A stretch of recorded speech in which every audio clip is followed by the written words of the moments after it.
Chapter 418 Clean Break. Chapter 418 Clean Break. Faint red glowing dots began circulating around the blade of the silvery gray sword, the dots closely resembling the twinkling stars in the night sky. Upon colliding with the sword images, a bang resounded. Strong winds then blew outwards into the surroundings, sweeping the leaves scattered across the ground into the air. The battle monkey warchief's dance of blades suddenly vanished. The monkey warchief was forced back by 4 steps, and a hint of fear suddenly appeared on its sneering face. The man who was at the brink of collapse a second before suddenly possessed strength that could make others tremble in the next second. Even Fire Dance and Flying Shadow, who were observing the fight from a short distance away, were stupefied. "Guild leader's strength is amazing!" Flying Shadow exclaimed. Shifeng had actually managed to force a Berserk level 25 chieftain to retreat. Even Berserkers, who were known for their strength, were far from capable of such a feat if this strength were used against players.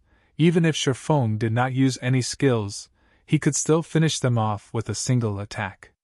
It isn't just his strength, even his speed has received a huge increase. Before I could still manage to see the afterimages of his attacks. Now, I can't even see his sword images. I can only barely see his hand swinging his sword," Fire Dance said, shocked. An ordinary burst skill would increase its user's strength and speed by 50% at most. On the other hand, the burst skill Shifeng used was simply too frightening. According to Fire Dance's initial judgment, Shifeng's basic attributes had, at the very least, doubled. Such an increase would improve his combat power severalfold. Looking at the battle monkey war chief, Shifeng slowly raised the corners of his lips as he said softly, "Let's start the second round, then." The buff Shifeng received after activating Blade Liberation had far exceeded his expectations. Not only had his strength increased by 100%, but his agility had also increased by 150%. Shifeng could overwhelm the battle monkey war chief even in a direct confrontation now. She! The monkey war chief screeched and bared its fangs at Shifeng. Instead of acting wildly like before, it calmed down and carefully observed Shifeng's every action. It even tightly gripped its war saber and took a fighting stance. "It seems that you're finally getting serious." Shifeng smiled faintly as he, too, shifted to a fighting stance, prepared to receive the monkey warchief's next move. The monkey war chief possessed very high intelligence, and it was no worse than ordinary NPCs. Hence, it was capable of using skills based on the situation. Currently, Shifeng possessed strength that surpassed the battle monkey warchief's. Naturally, the monkey warchief knew not to try to suppress Shifeng using its strength. In God's domain, chieftain-ranked monsters were not only stronger than other monsters in terms of attributes and techniques, but they also possessed unique traits. It was precisely these unique traits that made it very difficult for players to solo chieftains. There was a large variety of these unique traits. Some monsters possessed extraordinary destruction skills, some possessed skills that enhanced their own bodies, some possessed very long-range attack-type skills, and so on. As far as Shifeng could recall, the battle monkey war chief possessed an ultimate move called Clean Break. Clean Break was a skill with godlike speed. When activated, the monkey war chief would swing its saber with a speed that could not be tracked by the naked eye, instantly killing its opponent. In the past, many Tier 1 experts had died from this single move. Even a level 30 Tier 1 shield warrior expert could not withstand it. As for Tier 1 assassins, a class known for its speed, they would be killed before they could even use block with their weapons. Even now, when Shifeng possessed speed superior to the monkey warchief's, he still dared not take the risk and had directly activated Defensive Blade. Why did Guild Leader go on the defensive? He clearly possesses strength and speed superior to the monkey warchief's. He should be able to kill it with ease, Flying Shadow said, surprised. Standing beside him, Fire Dance was silent. She had challenged a chieftain before, so she knew how powerful a monster of that rank was. She, too, could sense that the battle monkey warchief was about to display its true power, which was why she silently focused her attention on Shifeng. She wanted to see just how Shifeng was going to deal with this situation. However, something surprising happened. Although Shifeng had readied his stance and taken defensive measures, he did not wait for the monkey warchief's attack to look for an opening to exploit. Instead, he took the initiative to attack first. Earth Splitter! A blade of light emerged from the fractured earth, slashing at the battle monkey warchief. Just as the mighty blade of light was about to hit the monkey warchief, the blade of light suddenly shattered, as if something struck it. Meanwhile, by the time everyone noticed, the monkey warchief's posture had changed. Its body had also moved 2 steps backward. It was obvious that the monkey warchief was the one that shattered the blade of light. However, Shifeng's strength was simply too overwhelming. As a result, the recoil had forced the monkey warchief to retreat by 2 steps. So fast! Flying Shadow said in disbelief, his eyes wide open. Flying Shadow had not even seen the monkey warchief draw its saber. This showed that the monkey warchief was even faster than Shifeng. 6 yards? Shifeng roughly gauged the battle monkey warchief's attack range from its previous attack. Clean break did not affect the monkey warchief's movement speed. It only gave the monster a frightening drawing speed. However, its saber was only so long, so its attack range was very limited. Based on Shifeng's estimates, the monkey warchief's attack range should be 6 yards. The area within these 6 yards was the monkey warchief's absolute domain. After identifying its attack range, as long as Shifeng avoided moving too close, he would be absolutely safe. Shifeng then brandished his sword dozens of times in quick succession. As defensive blade increased his attack range, Shifeng could always maintain a distance of around 10 yards every time he attacked. Meanwhile, the battle monkey warchief also rushed at Shifeng while defending against his attacks, trying to get within 6 yards of him. Unfortunately, the monkey warchief's strength was inferior to Shifeng's. Every time it defended against Shifeng's attack, it would be forced to take a few steps back. Moreover, Shifeng's speed was originally faster than the monkey warchief's, making it even more impossible for the monkey warchief to close the distance. However, Shifeng's attacks were also unable to cause any damage to the monkey warchief. They were all blocked by clean break. Furthermore, the battle monkey warchief's HP was continuously increasing due to its battle recovery. Sure enough, clean break is indeed powerful. However, what do you think about this move? Smiling faintly, Shifeng activated 9 Dragon Slash. Suddenly, 12 phantoms of the abyssal blade appeared around Shifeng. Simultaneously, all 12 phantoms stabbed at the monkey warchief. The moment the 12 phantoms entered the monkey warchief's attack range, it was as if they had stabbed into a protective barrier. The phantoms were instantly sent flying backward, unable to hit the monkey warchief at all. However, Shifeng was far from done with his assault. In the next moment, scorching hot flames emerged around the abyssal blade and the purgatory's shadow. This was the effect of Shifeng's surekill skill, the level 9 flame burst. It concentrated the power of flames to a single point for 12 attacks. Suddenly, Shifeng charged at the battle monkey warchief once more. Just as Shifeng was about to enter the attack range of clean break, he suddenly vanished. Although the monkey warchief was on high alert, it still could not detect Shifeng's existence at all. Moreover, it also needed to face the simultaneous attacks of the 12 phantoms. It had no energy to spare for locating Shifeng. When Shifeng appeared again, he was already standing directly in front of the battle monkey warchief.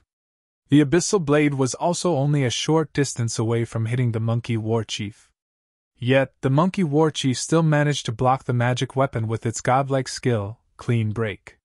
What kind of attack speed is that? Fire Dance had been wholeheartedly focused on the battle. Now, however, she, too, was stupefied. In her view, Shifeng's sword simply could not be blocked at such a short distance. Yet, the monkey warchief had managed to do exactly that. How was Shifeng supposed to kill it? However, despite having succeeded in blocking Shifeng's attack, the battle monkey warchief had an extraordinarily grim expression on its face. In the next moment, the abyssal blade cleaved the war saber in its path, like a hot knife through butter. Immediately after, the Purgatory's shadow slashed the monkey warchief's body with zero resistance. Following which, sword after sword landed on the battle monkey warchief's body. A series of 11 attacks struck the monkey warchief. Each attack dealt close to minus 10,000 damage. Some even achieved a critical hit, dealing close to minus 20,000 damage.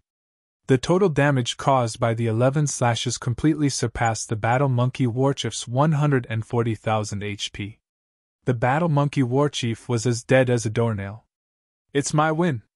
Sherfong looked at the dead battle monkey warchief, smiling faintly.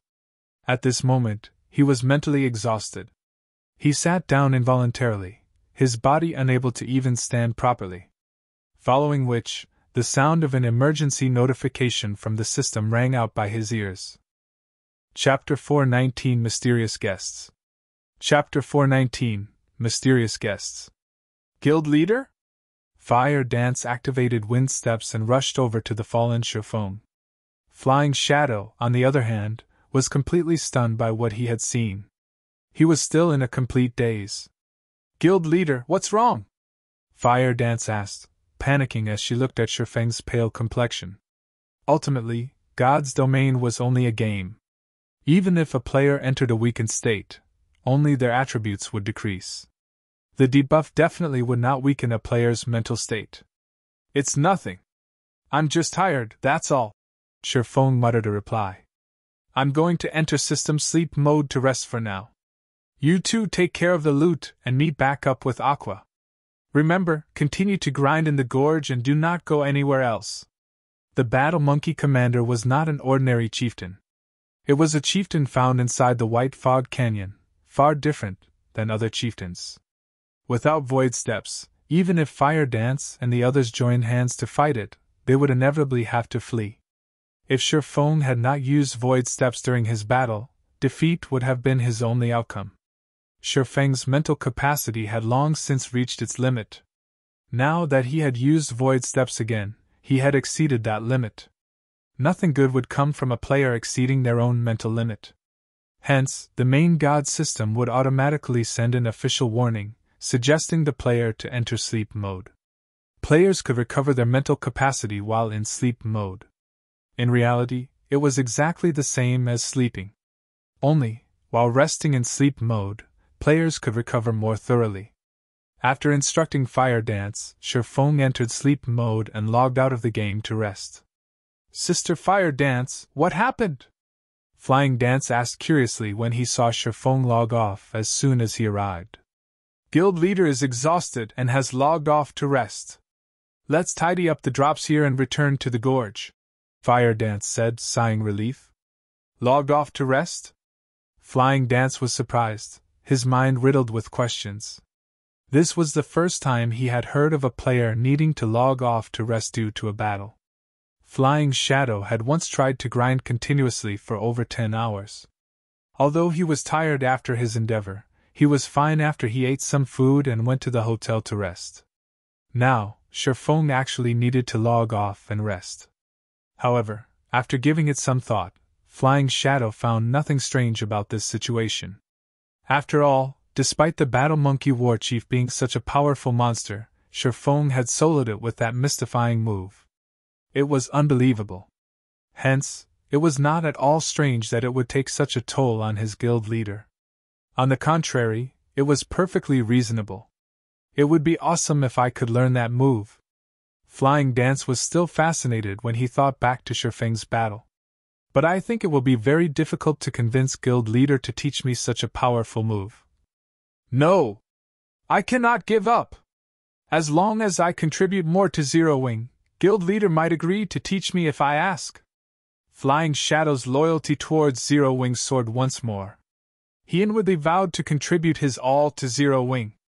After swiftly collecting the loot of the battle monkey warchief, Fire Dance noticed Flying Shadow's dazed expression.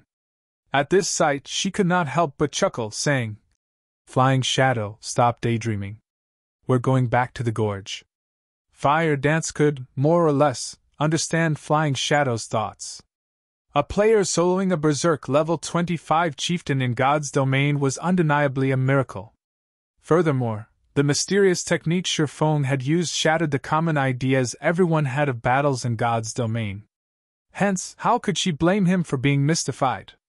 Compared to Flying Shadow, Fire Dance had a far more profound experience of the battle. She was connecting to the game using a virtual gaming cabin, so she could see and feel the formidableness of Void Steps clearly. The benefits she obtained from watching this battle had exceeded what she had gained from watching over 100 battles of other experts. Oh! Flying Shadow followed hurriedly after he recovered his wits. After Shifeng logged off, the members of Zero Wing took up residence in the gorge. They did not go anywhere else, luring and killing monsters in the gorge. The monsters in White Fog Canyon were numerous. Moreover, their loot was similarly bountiful. With a strategic location like the gorge, Zero Wing's players had nothing to worry about, even if they faced an army of battle monkeys. Their leveling speed here was several times faster than grinding elsewhere. Moreover, they also obtained plenty of equipment and various materials. However, while Zero Wing peacefully leveled, White River City had exploded with commotion. After the discovery of a great lord in the White Fog Canyon, everyone eagerly awaited news of the various guilds raiding it successfully. However, the results were completely unexpected. Despite having sent so many level 20 and above elite players, before the various guilds found the great lord, they had lost over half of their players. Suddenly, everyone's view of the White Fog Canyon had changed. Many players who had originally intended to rush towards the canyon to grind and level up dismissed their plans at this revelation. However, although many had given up on the White Fog Canyon, it did not prevent them from discussing it. Although most of the guilds in White River City had given up on the White Fog Canyon, Overwhelming Smile, Emperor's Light, Assassin's Alliance, Ouroboros, and Zero Wing, the top 5 guilds of White River City, still pushed forward in the White Fog Canyon even now. Everyone had their guesses on which of these 5 guilds would be the first to kill the Great Lord. At this moment, the teleportation array inside White River City's teleportation hall started to flash, and 6 figures suddenly appeared. The instant these 6 appeared, they immediately attracted the attention of the players in White River City. These 6 people possessed stunning levels. Each one of them was at least level 25. Among them, one had even reached level 26. This player had actually surpassed White River City's highest leveled player, Blackie. However, this was not the most shocking aspect. The equipment they wore was what truly left others in a daze. The equipment these players wore gave off the glow effect that only a fine gold equipment possessed. They also had a few pieces of dark gold equipment in the mix. The level 26 Guardian Knight leading this party wore 5 pieces of dark gold equipment. Meanwhile, the quality of the bone shield on his back was indiscernible. Shockingly, this Guardian Knight possessed over 5,600 HP, an amount that not even the chief MTs of first-rate guilds had reached. Yet none of these players wore a guild emblem on their chests. Clearly, they were independent players. It was astonishing that independent players had acquired such equipment. "Boss, the people here are weird. Why are they all staring at us? It's giving me goosebumps. The country bumpkins here are just envious after seeing our equipment. This place isn't that bad after all. The average players here are around level 18 or 19. It's just slightly lower than ours. Alright, enough. We're here on official business. First, ask around for information on that one-hit Azura." Having their objective, the party of 6 exited the teleportation hall. On the street, any players who encountered this party of 6 would unconsciously move aside and look away in fear. Unexpectedly, Shifeng had slept for more than a day inside the virtual gaming cabin. "What's going on? Why did I sleep for so long?" Shifeng was stunned when he exited the gaming cabin and saw the time. Shifeng had several years of experience using the virtual gaming cabin, and this was not his first time exceeding his limit. In the past, he had only slept around half a dozen hours or so. Now, he had actually slept over 30 hours. This was the first time Shifeng had encountered such a situation. "What? Even the nutrient solution that's supposed to last me half a month has bottomed out already?" Before Shifeng could make sense of the situation, he suddenly heard the virtual gaming cabin launch a warning, notifying him that the cabin's supply of nutrient solution was quickly running out. Chapter 420 Conditions for Cooperation. Chapter 420 Conditions for Cooperation. Although Sherfone wasn't sure what had happened, he felt better than ever after leaving the virtual gaming cabin. Even his body felt relaxed. Sherfone exercised lightly, throwing a few dozen punches at the empty air in front of him. Every time he punched, he could faintly feel his fists piercing the air. My body has become a lot more flexible.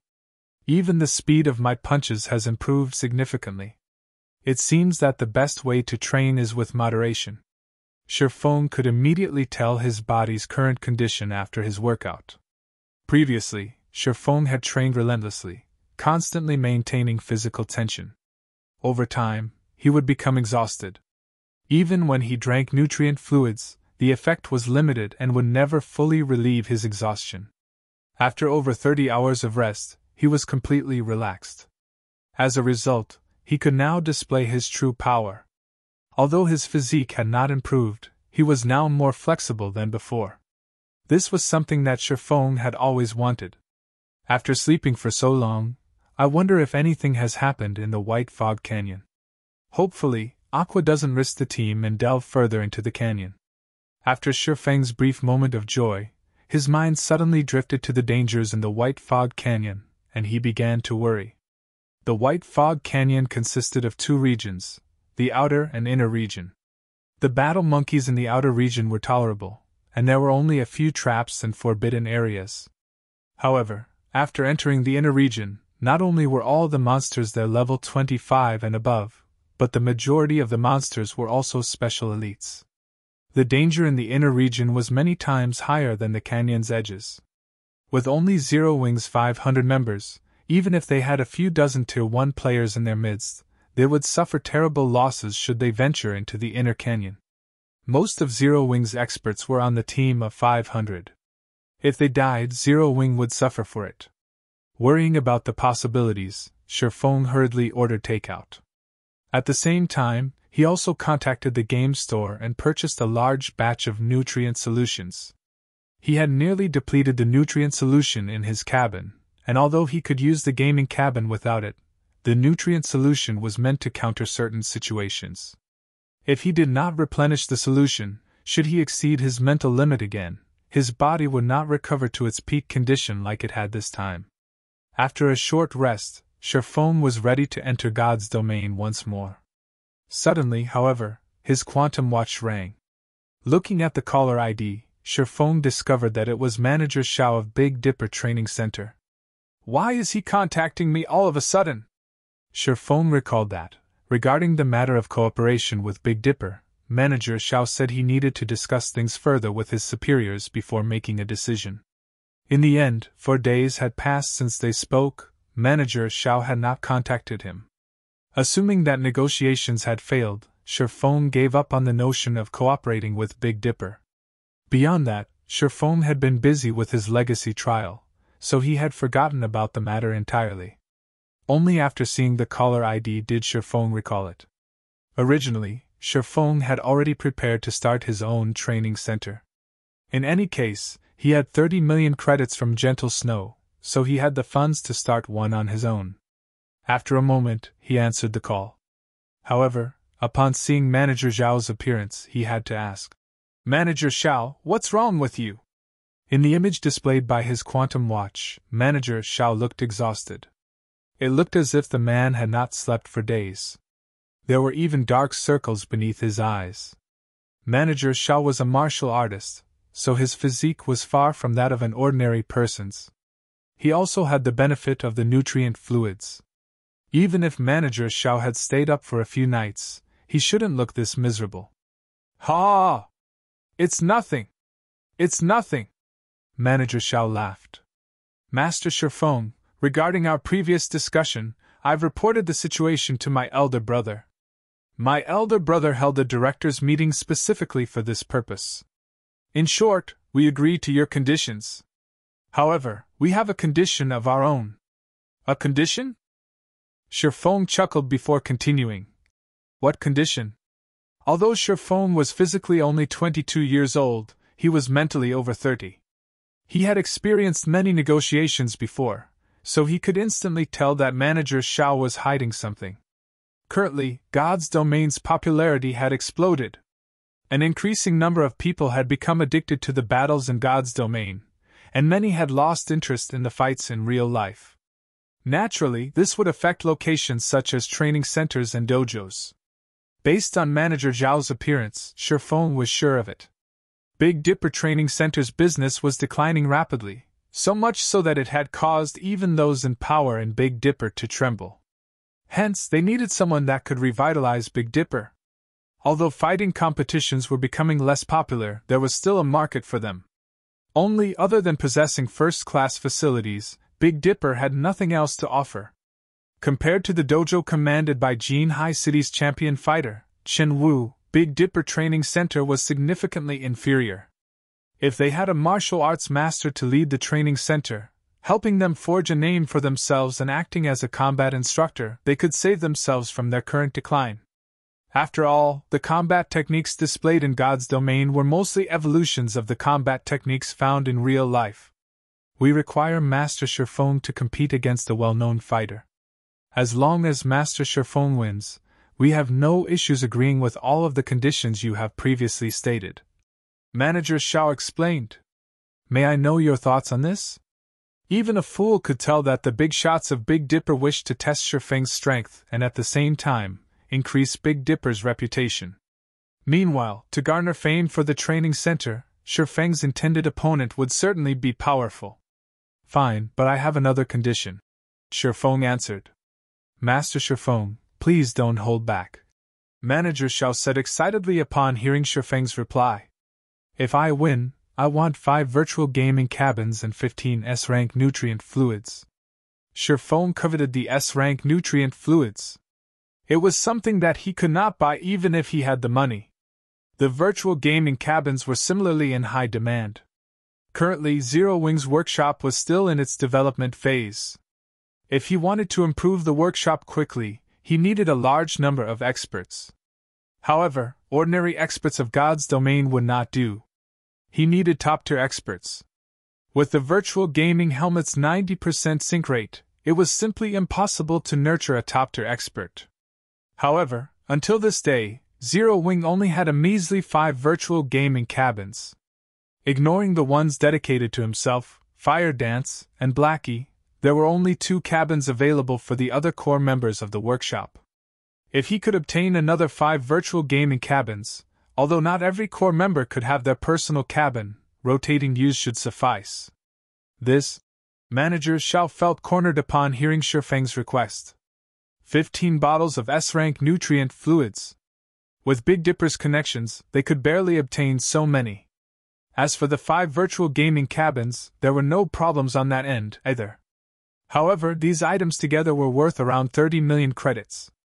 Even to a successful corporation like Big Dipper, this was not a small sum of money. Normally, they could have afforded to agree to Shifeng's request. Now, however, Big Dipper's business was not doing too well. No good? Shifeng frowned slightly as he said. If you can't do it, I can only look elsewhere. His demands were not particularly extravagant. After all, as long as he won the match, Big Dipper would double their profits. Moreover, 30 million credits was spare change to Big Dipper. If they were unwilling to pay such a small price, Shifeng might as well start his own training center. Chapter 421 Did You Transmigrate? Chapter 421 Did You Transmigrate? Live combat was not without danger. It was especially true in a fight between experts. Injuries were commonplace. Although the current medical facilities were top-notch, capable of healing a large majority of injuries very quickly, there were still some injuries that one could not fully recover from. Not even S-rank nutrient fluid could cure them. Moreover, martial arts masters were extremely rare. Finding one was like finding a needle in a haystack. Hence, it was incredibly costly to invite martial arts masters to face each other in the ring. Even a martial arts master who had recently become famous would charge an appearance fee of over 100 million credits. This was in the case of an exhibition match, let alone an official match. Moreover, martial arts masters normally fought using internal force.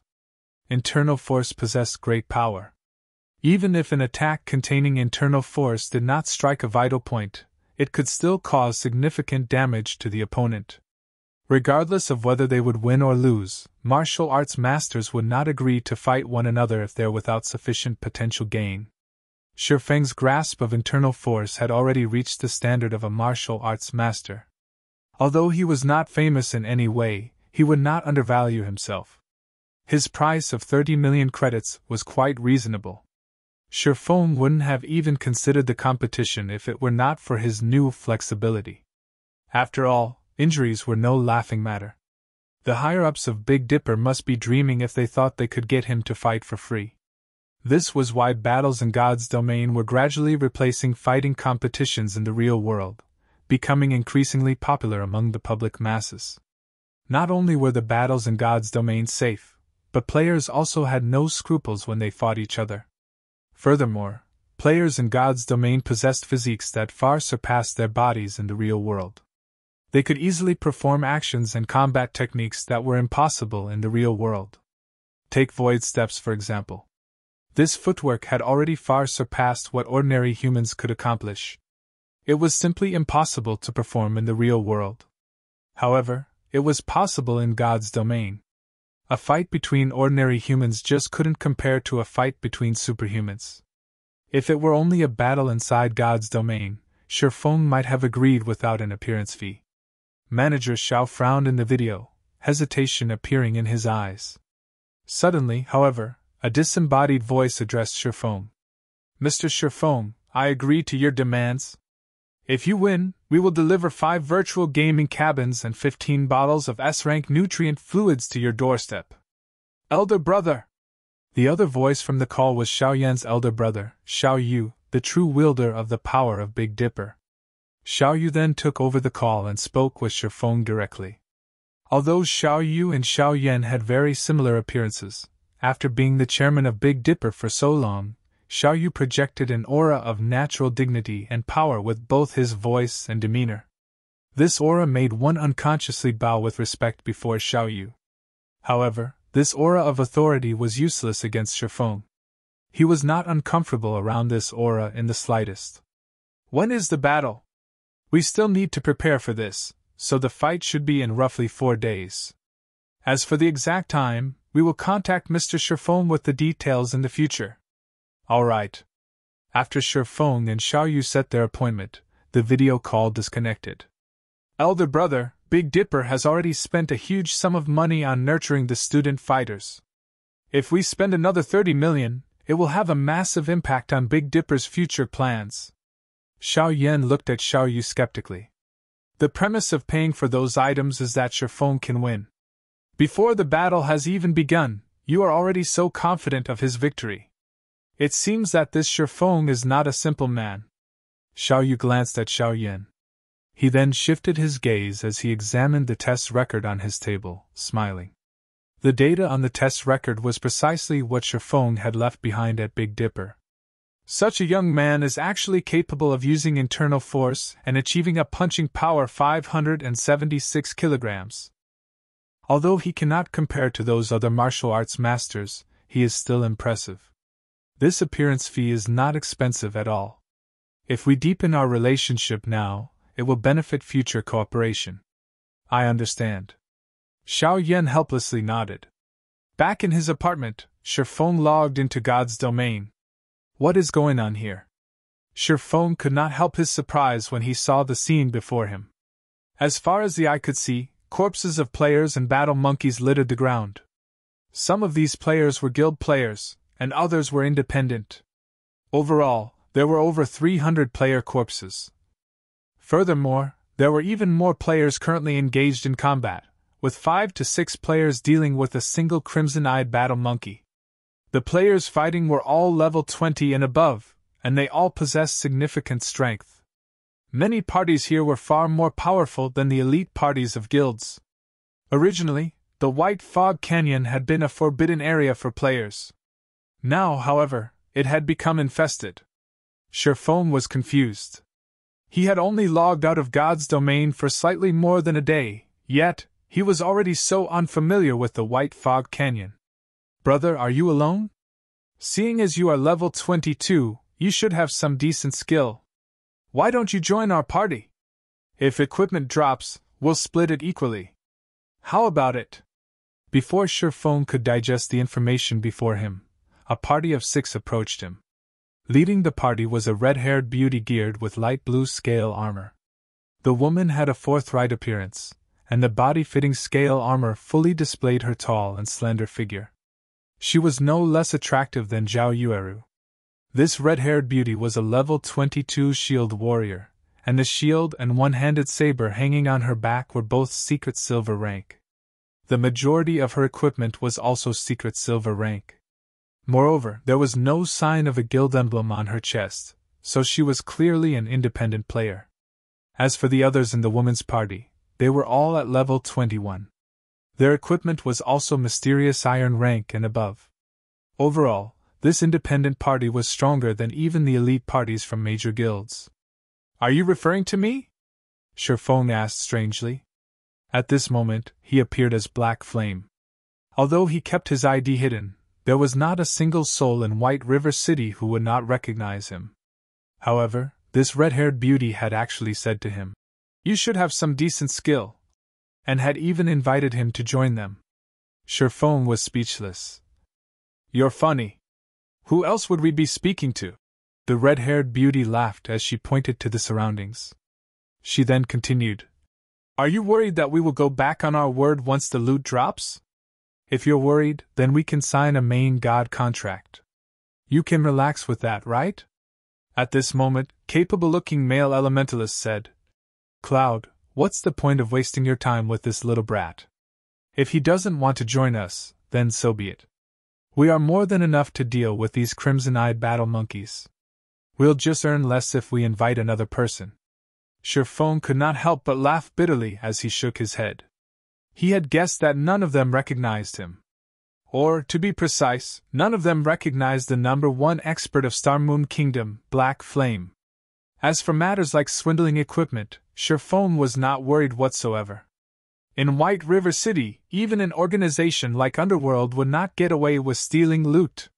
You guys are not local players of White River City, right? Why have you come to White Fog Canyon? Sherfone asked curiously. You're right. We are not local players of White River City or Star Moon Kingdom.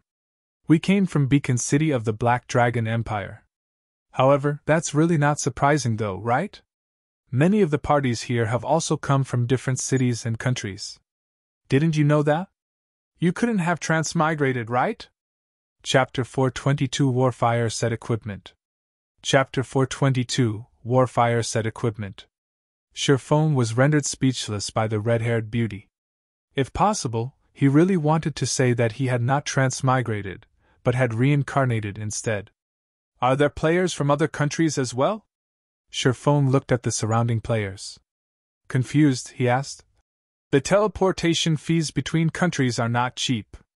With an elite player's income, it is simply impossible to accumulate enough unless they sold a majority of their equipment. However, if they did so, why would they come to White Fog Canyon? Previously, Sherfone had spent close to 300 gold to teleport Aqua Rose and her 100-plus subordinates to White River City. On average, each person had spent over 2 gold. Of course, this was a little higher than average because the Storm Empire where Aqua Rose and the others had originally resided was very far away.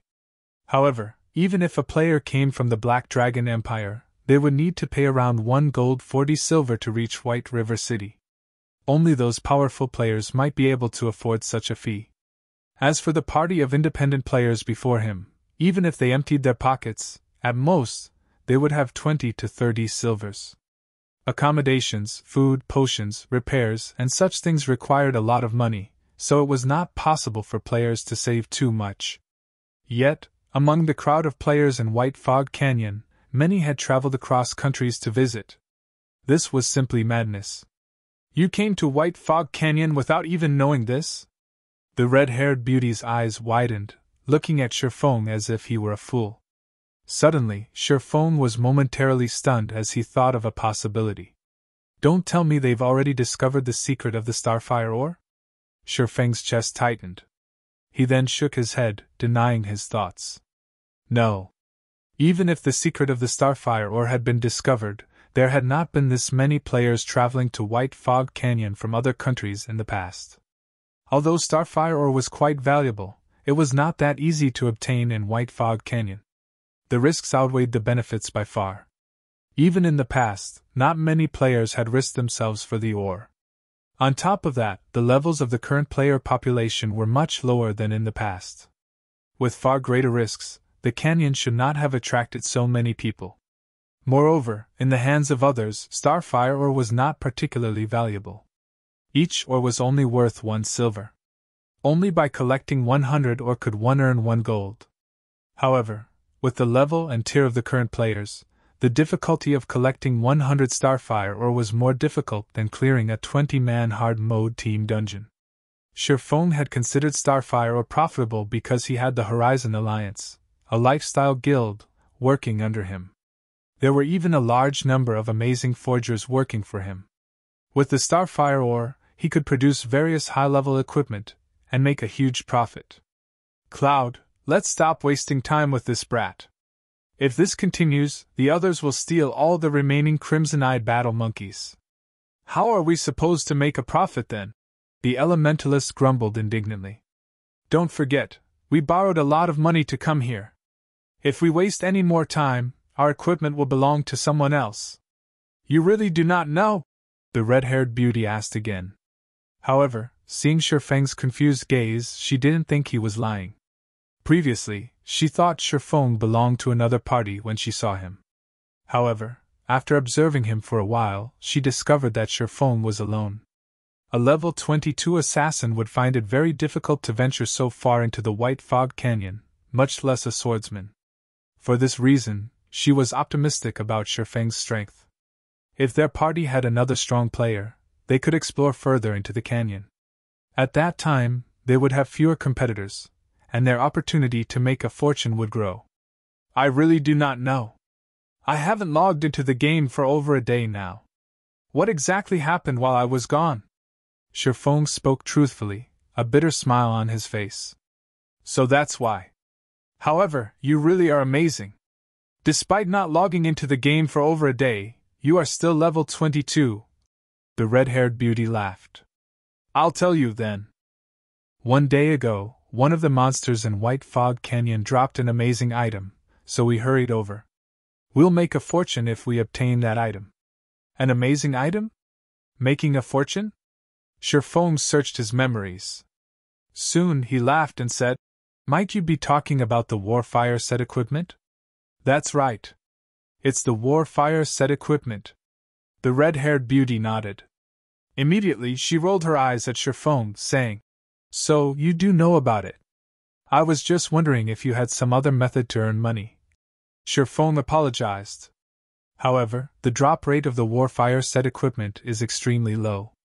Also, even if one did drop, it would not be sufficient to cover your travel expenses.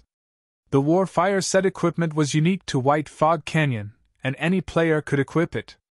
If a magical class wore it, the set would generate attributes suitable to magical classes. If a physical damage dealing class wore it, the set would generate attributes suitable to physical damage dealers. If a tank class wore it, the set would similarly generate attributes suitable to tanks. Overall, the Warfire set equipment was very special. In addition, the Warfire set equipment was evolvable. It started out as bronze rank, and if one was willing to sacrifice a sufficient amount of EXP, they could evolve the set to fine gold rank. Meanwhile, the Warfire set equipment's level ranged from 20 to 30. Similar to epic items, it would level up according to the player's level. The attributes of the equipment would similarly improve. A level 30 fine gold set equipment. To the core team of any guild, equipment of such quality was extremely precious. It was incredibly hard to obtain even from a dungeon. Not to mention, dungeons had a cooldown time, making it far more difficult to obtain a complete set. Hence, in the past, the Warfire set equipment had been highly sought after by the various guilds. As long as they sacrificed sufficient manpower, time, and EXP, they could obtain a fine gold set equipment. The Warfire set equipment was the easiest fine gold set equipment to obtain. What do you know? The elementalist said disdainfully. Someone has already offered to purchase each set piece for 5 gold coins. If we collect all 7 set pieces, that person is willing to pay 80 gold. Moreover, this price was offered up 10 hours ago. Now, it's definitely higher than 80 gold. 80 gold? Sherfone could not help but laugh. If they could really farm the full Warfire set equipment, Sherfone was willing to spend even 180 gold. Not to mention a level 30 fine gold set equipment, even the fine gold ranked arclight shield Sherfone previously made had sold for over 30 gold coins. In the past, there were many players who had sought to make a fortune through grinding for the Warfire set equipment. However, the set's drop rate was abysmally low. Only when guild teams had spent a long time grinding did they barely manage to obtain a few sets. Look at how excited you are. We need to get the full set in order to get 80 gold. The red-haired beauty laughed. How about this? If you guys obtain any of the set pieces, I'll buy them for 10 gold each. Sherfone decided that the red-haired beauty's party was relatively powerful. If given a few days, they might obtain 1 or 2 set pieces. It was not a bad idea to purchase the Warfire set equipment directly. Items such as a fine gold set equipment were mainly used for raiding dungeons. To an independent player, its usage was limited. If you gather all 7 pieces, I'll buy the set for 180 gold. Hearing Sherfeng's offer, the red-haired beauty's party was stunned. Sherfeng had so casually offered 180 gold.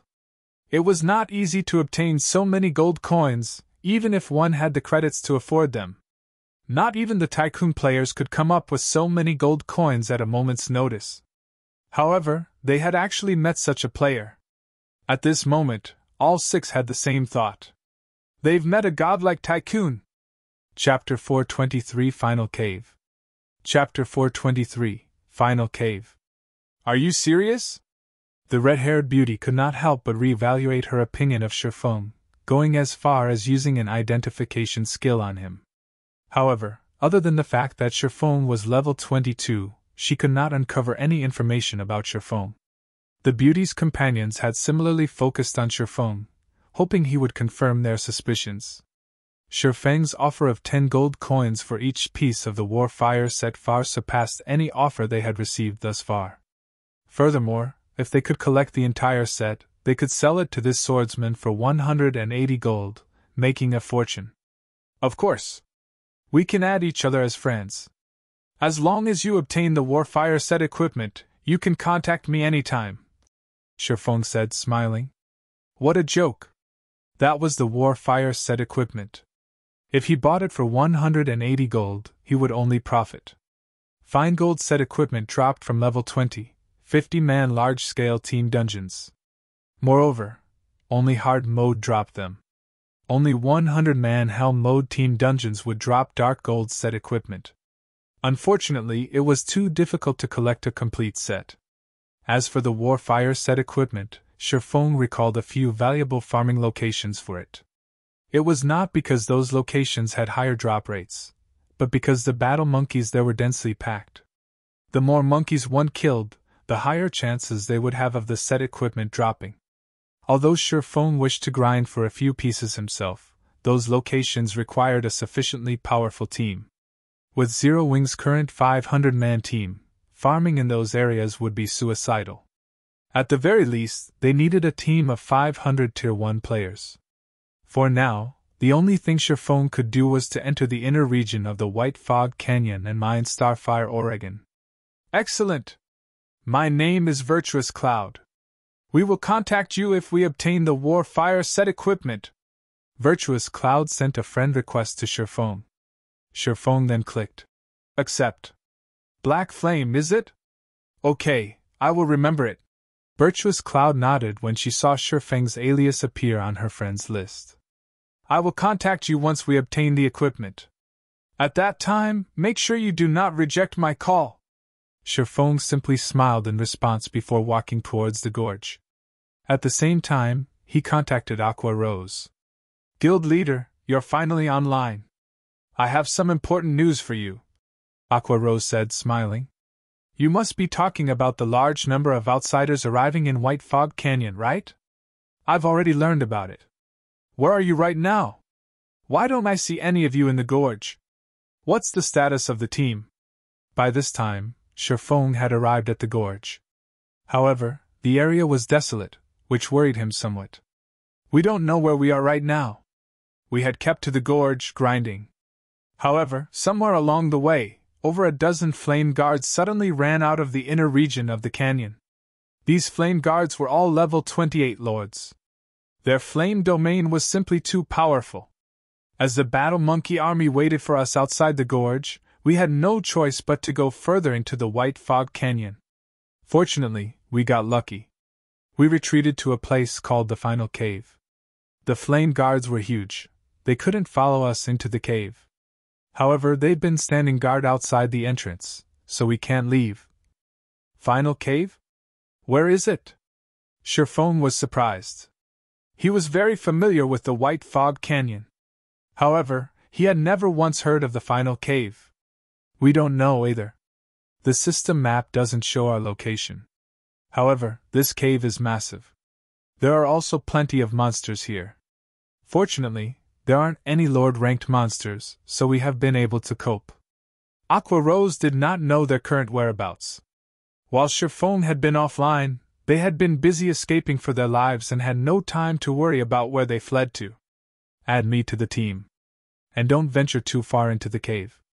I'm on my way, Shifeng hurriedly said, frowning.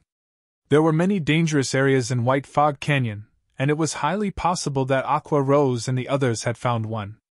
In God's domain, dangerous areas were forbidden lands for players like the cold water pools Shifeng had encountered in the Origin Sword domain. If one did not possess the appropriate countermeasures, they would die with absolute certainty. After Aqua Rose sent a team invite to Shifeng, she reminded. Guild leader, you need to be careful. There are over a dozen flame guards outside the cave's entrance. Ah, I understand. Shifeng nodded. After Shifeng joined the team, he activated team tracking. With this mechanic, Shifeng could locate a specific team member and meet up with them. The stone forest to the south? After activating tracking, Shifeng could see faintly glowing footprints on the shattered rocks. These footprints belonged to Aqua Rose. The stone forest in White Fog Canyon's inner region was complex and chaotic. Even with a map, it was incredibly easy to get lost there. However, the paths in the stone forest were narrow, so it was the perfect location to shake off enemy pursuit. Along the way, Shifeng cautiously avoided the high-level monsters as he followed the footprints. However, after tracking Aqua Rose for over 10 minutes, the footprints suddenly vanished. It was as if Aqua Rose had disappeared. How could they disappear?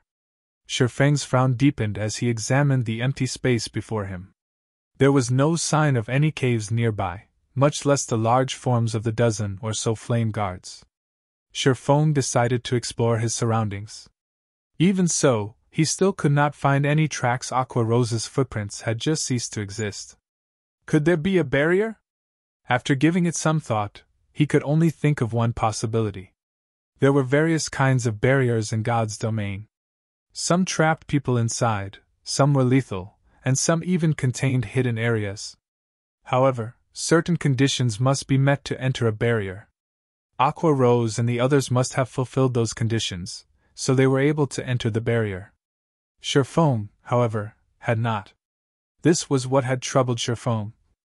With a team of 500 players, who knew what they had triggered in order to enter the barrier? Who would even know what the conditions were? I wonder if the omniscient eyes will work. Shifeng walked to the location where the footprints had disappeared. He then activated omniscient eyes. Omniscient eyes could uncover all information within a 100-yard radius. Nothing could hide from it. After Shifeng activated omniscient eyes, his heart skipped a beat. A light blue wall loomed before him. Beyond the wall, there were over a dozen flame guards roaming around the entrance of a cave. However, due to their massive bodies, they could not fit inside. However, they would certainly make it difficult for a player to enter. Flame Guard, Lord Rank. Level 28. HP 700, 000/700, 000. As these flame guards were in a berserk state at the moment, they were far more powerful than ordinary Lord-ranked monsters. A single flame guard could easily exterminate a 100-man team. With over a dozen gathered, even an army of several thousand elite players would be nothing more than ants to them. Originally, Shurfong had considered his options of breaking into the barrier. However, as if the flame guards outside the cave had detected him, they all suddenly turned to stare at Shurfong. Emitting low growls, they issued blazing flames from their hands that transformed into a sizable flame warhammers. One hit from this warhammer could instantly flatten a player, burning them to ash. No way! Shurfong gaped at the flame guards as they charged at him, stunned. Every one of them radiated malicious intent. Without hesitation, Shurfong immediately turned and ran. Before Shurfong could get too far, the faint blue barrier wall instantly shattered as the flame guard's hammer struck it. The lords then stormed towards Shurfong. Chapter 424 Locked Dark Gold Treasure Chest. Chapter 424 Locked Dark Gold Treasure Chest. The instant the flame guards broke out of the barrier, Shurfong felt a wave of heat wash over him, the surrounding temperature rising rapidly. This was the flame guard's flame domain. Any enemy within a 50-yard radius would receive a burning dot and lose 400 HP every 3 seconds. Currently, level 20 players only had around 2,600 to 2,700 HP on average, while plate armor classes only had around 3,000. On top of that, most players didn't have any fire resistance. Under the effects of the flame domain, most players would not last very long. Hence, compared to other lords, the flame guards were far deadlier to the current players of God's domain. Moreover, the flame guards had instantly shattered the powerful barrier that had hidden the cave. One could just imagine how powerful they were. Even if Shurfong activated Blade Liberation, he would not be a match for these guards. Faced with over a dozen level 28 Berserk Lords, even as a Tier 1 Blade Saint, Shurfeng's only option was to flee for his life. Fortunately, the flame guards were not very fast, and with the dense stone forest hindering their movements, they were even slower. Moreover, the most frightening aspect of the flame guards, the flame domain, was ineffective against Shurfong. With 60 points of fire resistance, Shurfong was not even slightly uncomfortable inside the flame domain. On the contrary, he felt warm and cozy. Considering that the barrier had shattered, Shurfong had an idea. Suddenly he spun around. He then activated Defensive Blade and dashed towards the flame guards. Aoo! The dozen or so berserk flame guards roared as they watched the ant charge at them. They raised their war hammers, ready to slam their weapons down on Shurfong. Shurfong smiled faintly as he used Void Steps. After having rested fully, Shurfong suddenly felt that the burden on his spirit was much lighter when he used Void Steps than it had been. Moreover, Shurfong had a sense of familiarity that he never felt before when using Void Steps. Every movement felt natural. Before the gigantic flame hammers could strike him, Shurfeng's figure suddenly vanished from sight. When the flame guards lost their target, their flame hammers paused in midair as they scanned the area for Shurfong. After the dozen or so lords searched for a moment, they still could not find any traces of their quarry. It was as if Shurfong had never existed. Suddenly, the flame guards were at a loss. By the time Shurfong reappeared, he had already passed the flame guards' blockade and was about 10 yards from the lords. Such a long distance. Shurfong was shocked when he discovered that he could actually move more than 10 yards while using Void Steps. Previously, he had only been able to move around a distance of 5 to 6 yards before reappearing. Now, he could cross over 10 yards before he was discovered. Right now, he had almost caught up with the top-tier experts who had reached minor completion of Void Steps in the past. Before Shurfong could rejoice about his improvement, the flame guards spat scorching flames from their mouths. Like a tsunami, the fire blanketed the ground, devouring everything in its path as it swept towards Shurfong. However, although the flames moved swiftly, Shurfong was not any slower. With the 150% movement speed increase Wind Rider provided, Shifeng had easily shaken off the inferno chasing him as he dove into the final cave. Immediately after Shifeng entered the cave, a notification sounded out from the system. System, you have discovered the final cave. The final cave's interior was dark. However, the cave walls looked like the starry skies, softly illuminating the gloom. With the weak starlight, Shifeng could see up to 50 yards around him. If he encountered a monster, he could respond in time. Meanwhile, inside the cave, the footprints that Shifeng had previously lost track of had appeared once more. Shifeng then gradually advanced while following Aqua Rose's footprints. Along the way, the more Shifeng observed the final cave, the more he realized that this cave was not as simple as it appeared. Many mysterious runes and pictures were engraved onto the cave walls, and they gave off a similar feeling to the runes found in the Eternal Courtyard. They felt ancient and full of divine power. Other than these runes, there were also many earthen puppets roaming inside the final cave. These puppets were around the same size as a player. Though they were somewhat slow, their flesh consisted of stone, their bodies were extremely tough. Ordinary weapons would only dull, and durability would decrease if they struck these earthen puppets. Earthen Puppet, Special Elite. Level 27. HP 100, 000/100, 000. Although there were many earthen puppets, Shifeng could easily outdistance them after activating Windwalk. Once he was a certain distance away, he would simply use Void Steps. As these earthen puppets lost their target, they discontinued their pursuit. After Shifeng had followed the tracks for over half an hour, he finally discovered his guild members who were currently resting. After not seeing each other for more than a day, everyone had leveled by at least one. The lowest level player in the team was level 23. Blackie had even reached level 26. Their leveling speed was something to behold. On the contrary, Shifeng had become the lowest level player on his team. When everyone noticed Shifeng's arrival, their eyes widened in shock.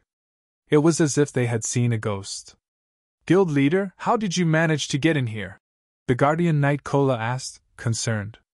They knew full well just how powerful those earthen puppets were. Not only did they have high magic resistance, but their defense was also powerful. Their attacks were just as frightening. To kill just one, they had to spend a long time wearing it out. However, those earthen puppets respawned indefinitely. Sometimes, if they took too long to kill one, another would respawn the moment it died. Meanwhile, when those earthen puppets discovered an enemy, they would not rest until their target was dead. If they did not kill them, these puppets would overwhelm them. They had spent over half a day to reach their current location, yet Shifeng had arrived so casually. Moreover, only 2 hours had passed since he had started to search for them. "I ran here, of course," Shifeng laughed.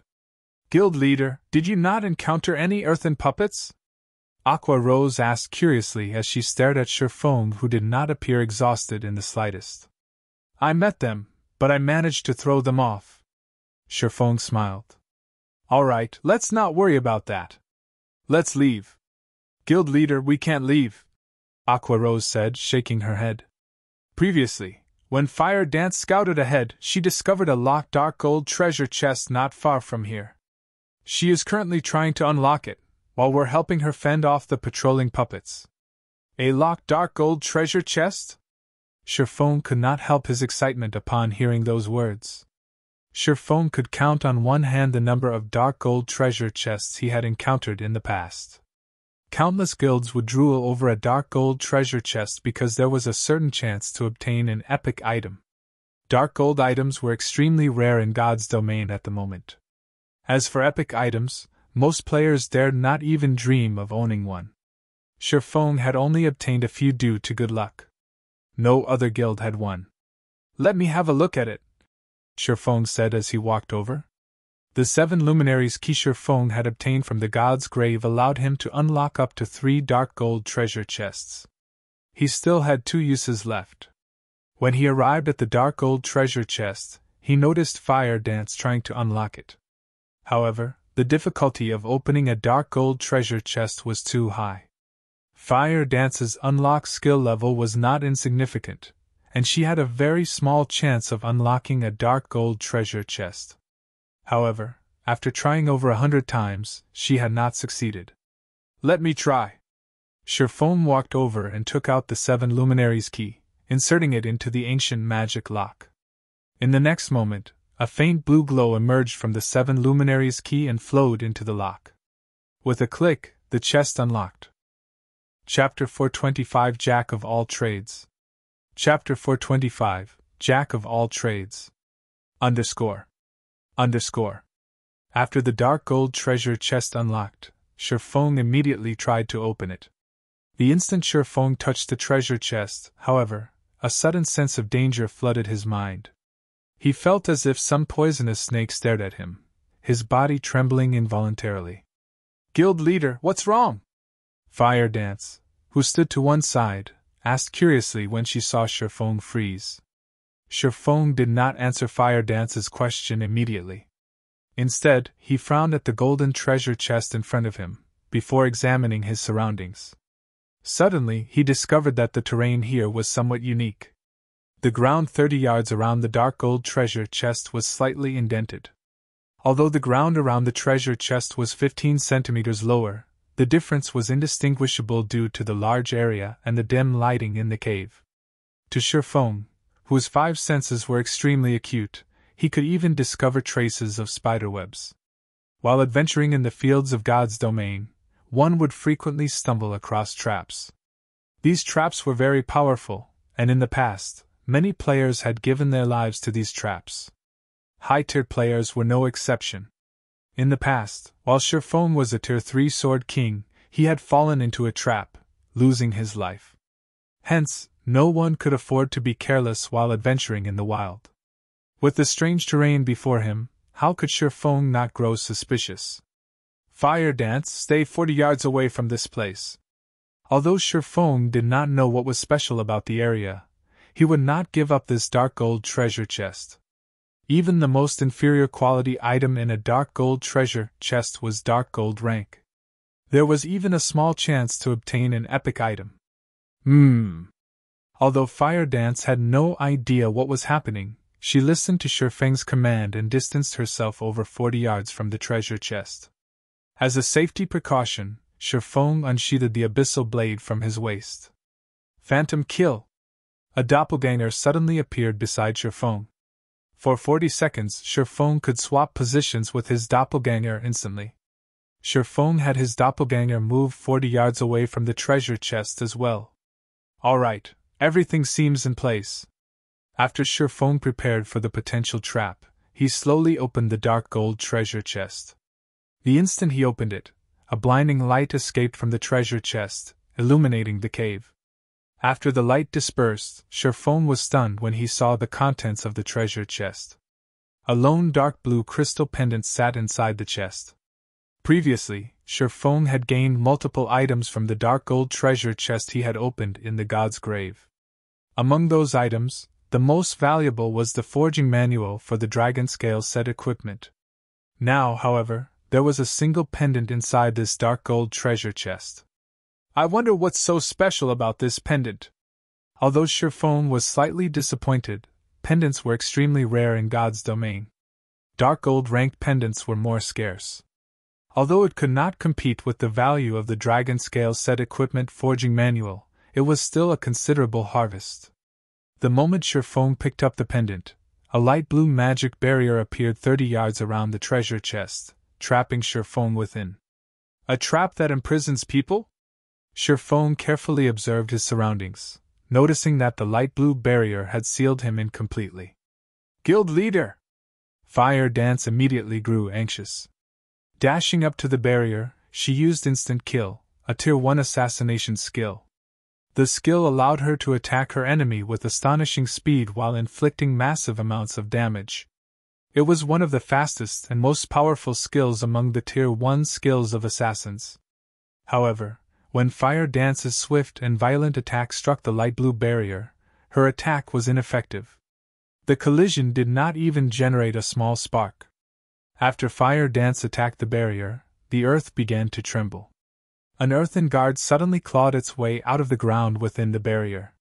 Similar to the Flame Guards, the Earthen Guard was a Lord-ranked monster. Earthen Guard, Lord rank.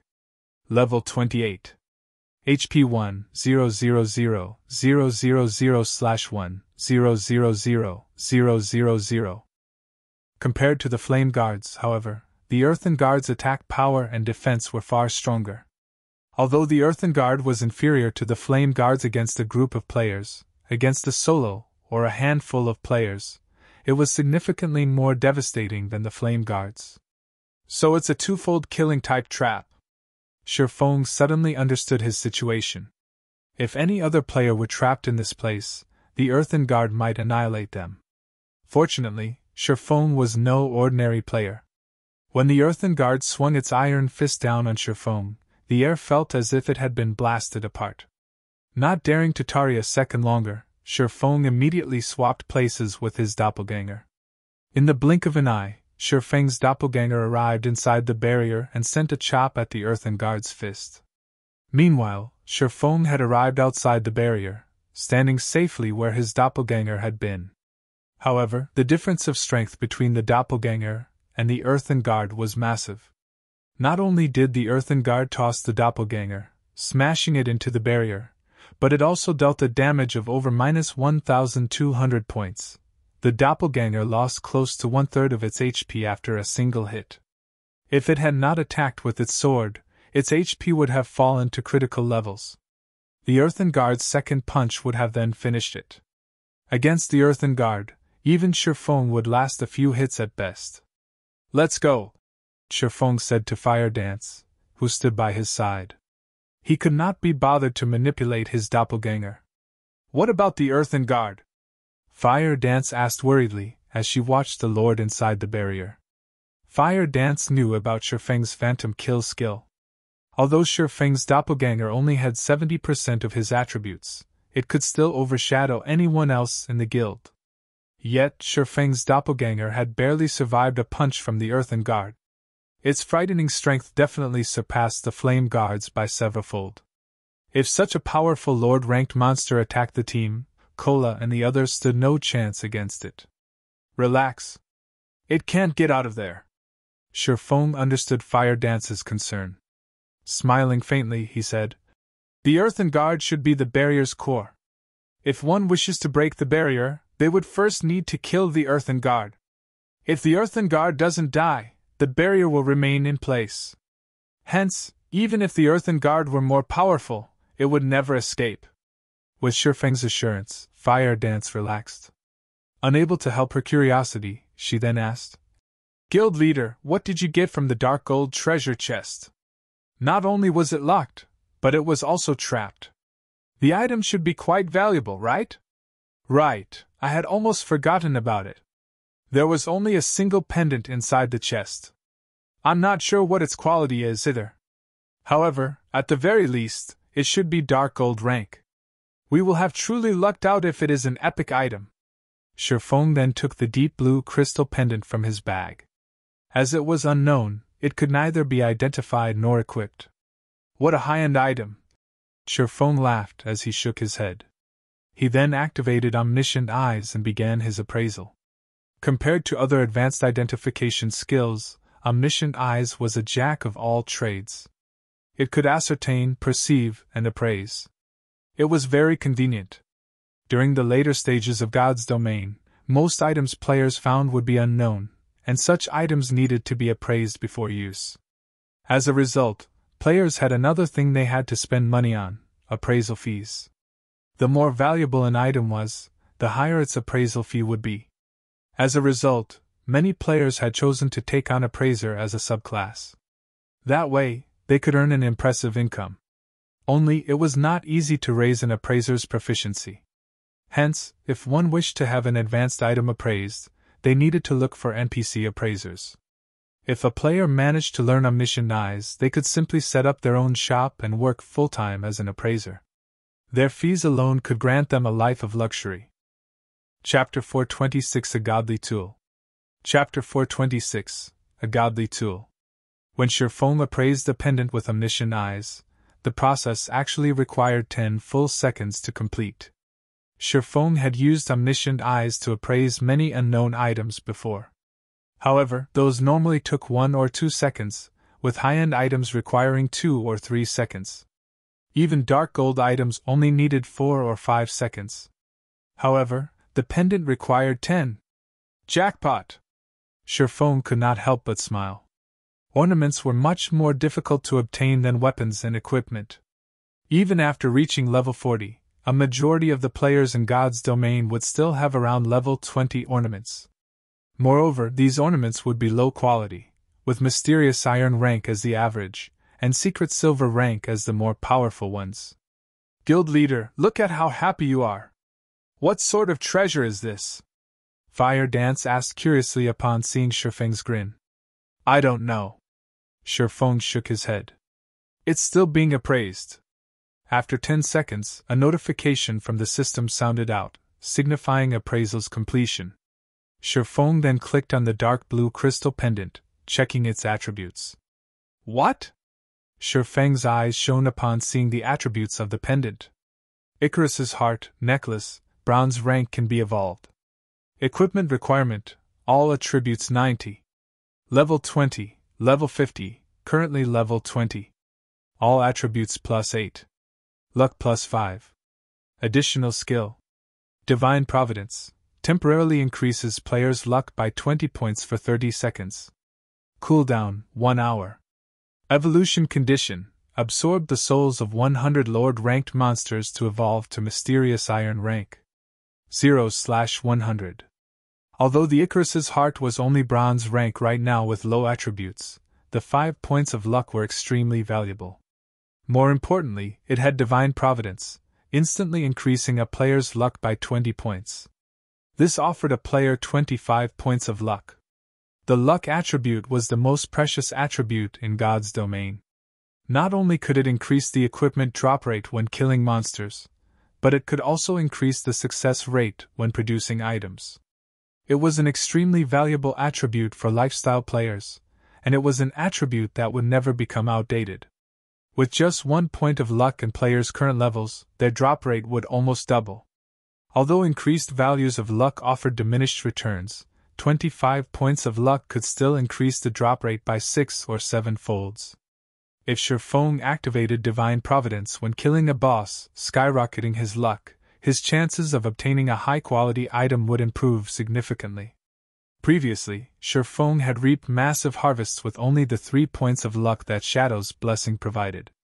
Normally, Lord-ranked bosses would only drop secret silver items, fine gold items if one were lucky.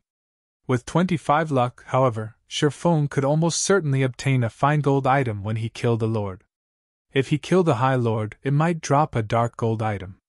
Icarus's heart was most likely even more valuable than an epic item. Unfortunately, the equipment requirements for Icarus's heart were quite high, requiring 90 points in all attributes. Throughout Zero Wing, only Shifeng could equip it. I need to kill 100 lords to evolve it? Its demand is quite high. After reading the attributes of Icarus's heart, many ideas flooded Shifeng's mind. The Warfire set equipment unique to White Fog Canyon, in particular, was the level 30 fine gold set equipment that countless guilds dreamed of obtaining. Currently, Icarus's heart was only bronze rank. If he evolved it to fine gold or dark gold rank, it would offer far more luck points. At that time, it would be a godly tool when raiding large-scale team dungeons. Zero Wing was already the center of attention right now. If other guilds knew that Zero Wing possessed an item like Icarus's heart, they would lose their patience with Shifeng's guild. It was highly possible that they would unite to attack Zero Wing. Hence, Shifeng had no intentions of letting others discover Icarus's heart. Moreover, he would only make a fortune if he kept quiet about it. He would be a fool to reveal his hidden cards. Fire Dance, we're returning. Shifeng smiled faintly as he switched out the Shadow's blessing around his neck for the Icarus's heart. He then said, Let's go make a fortune.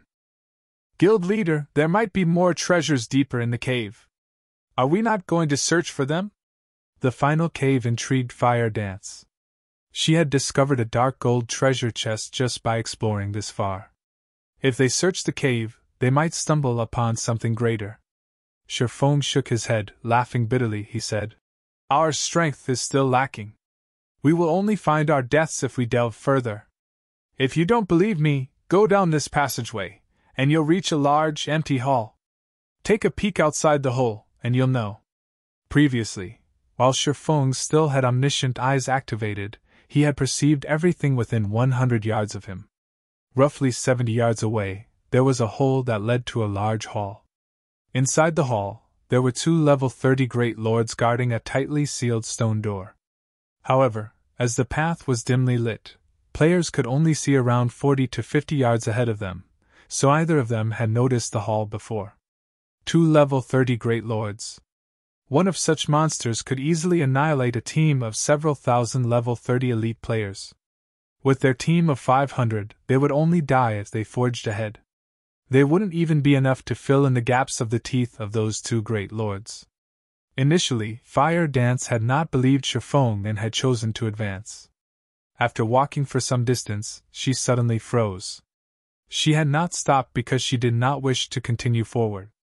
Rather, it was because she could faintly see the hole.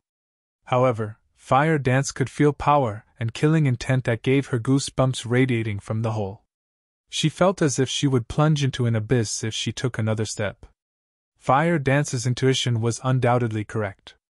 If she dared to enter the hall, the Great Lords inside would slaughter her mercilessly. Thus, Shifeng had told her only to take a peek from outside the hole. "All right, let's head back. We shouldn't make Aqua and the others wait for us too long."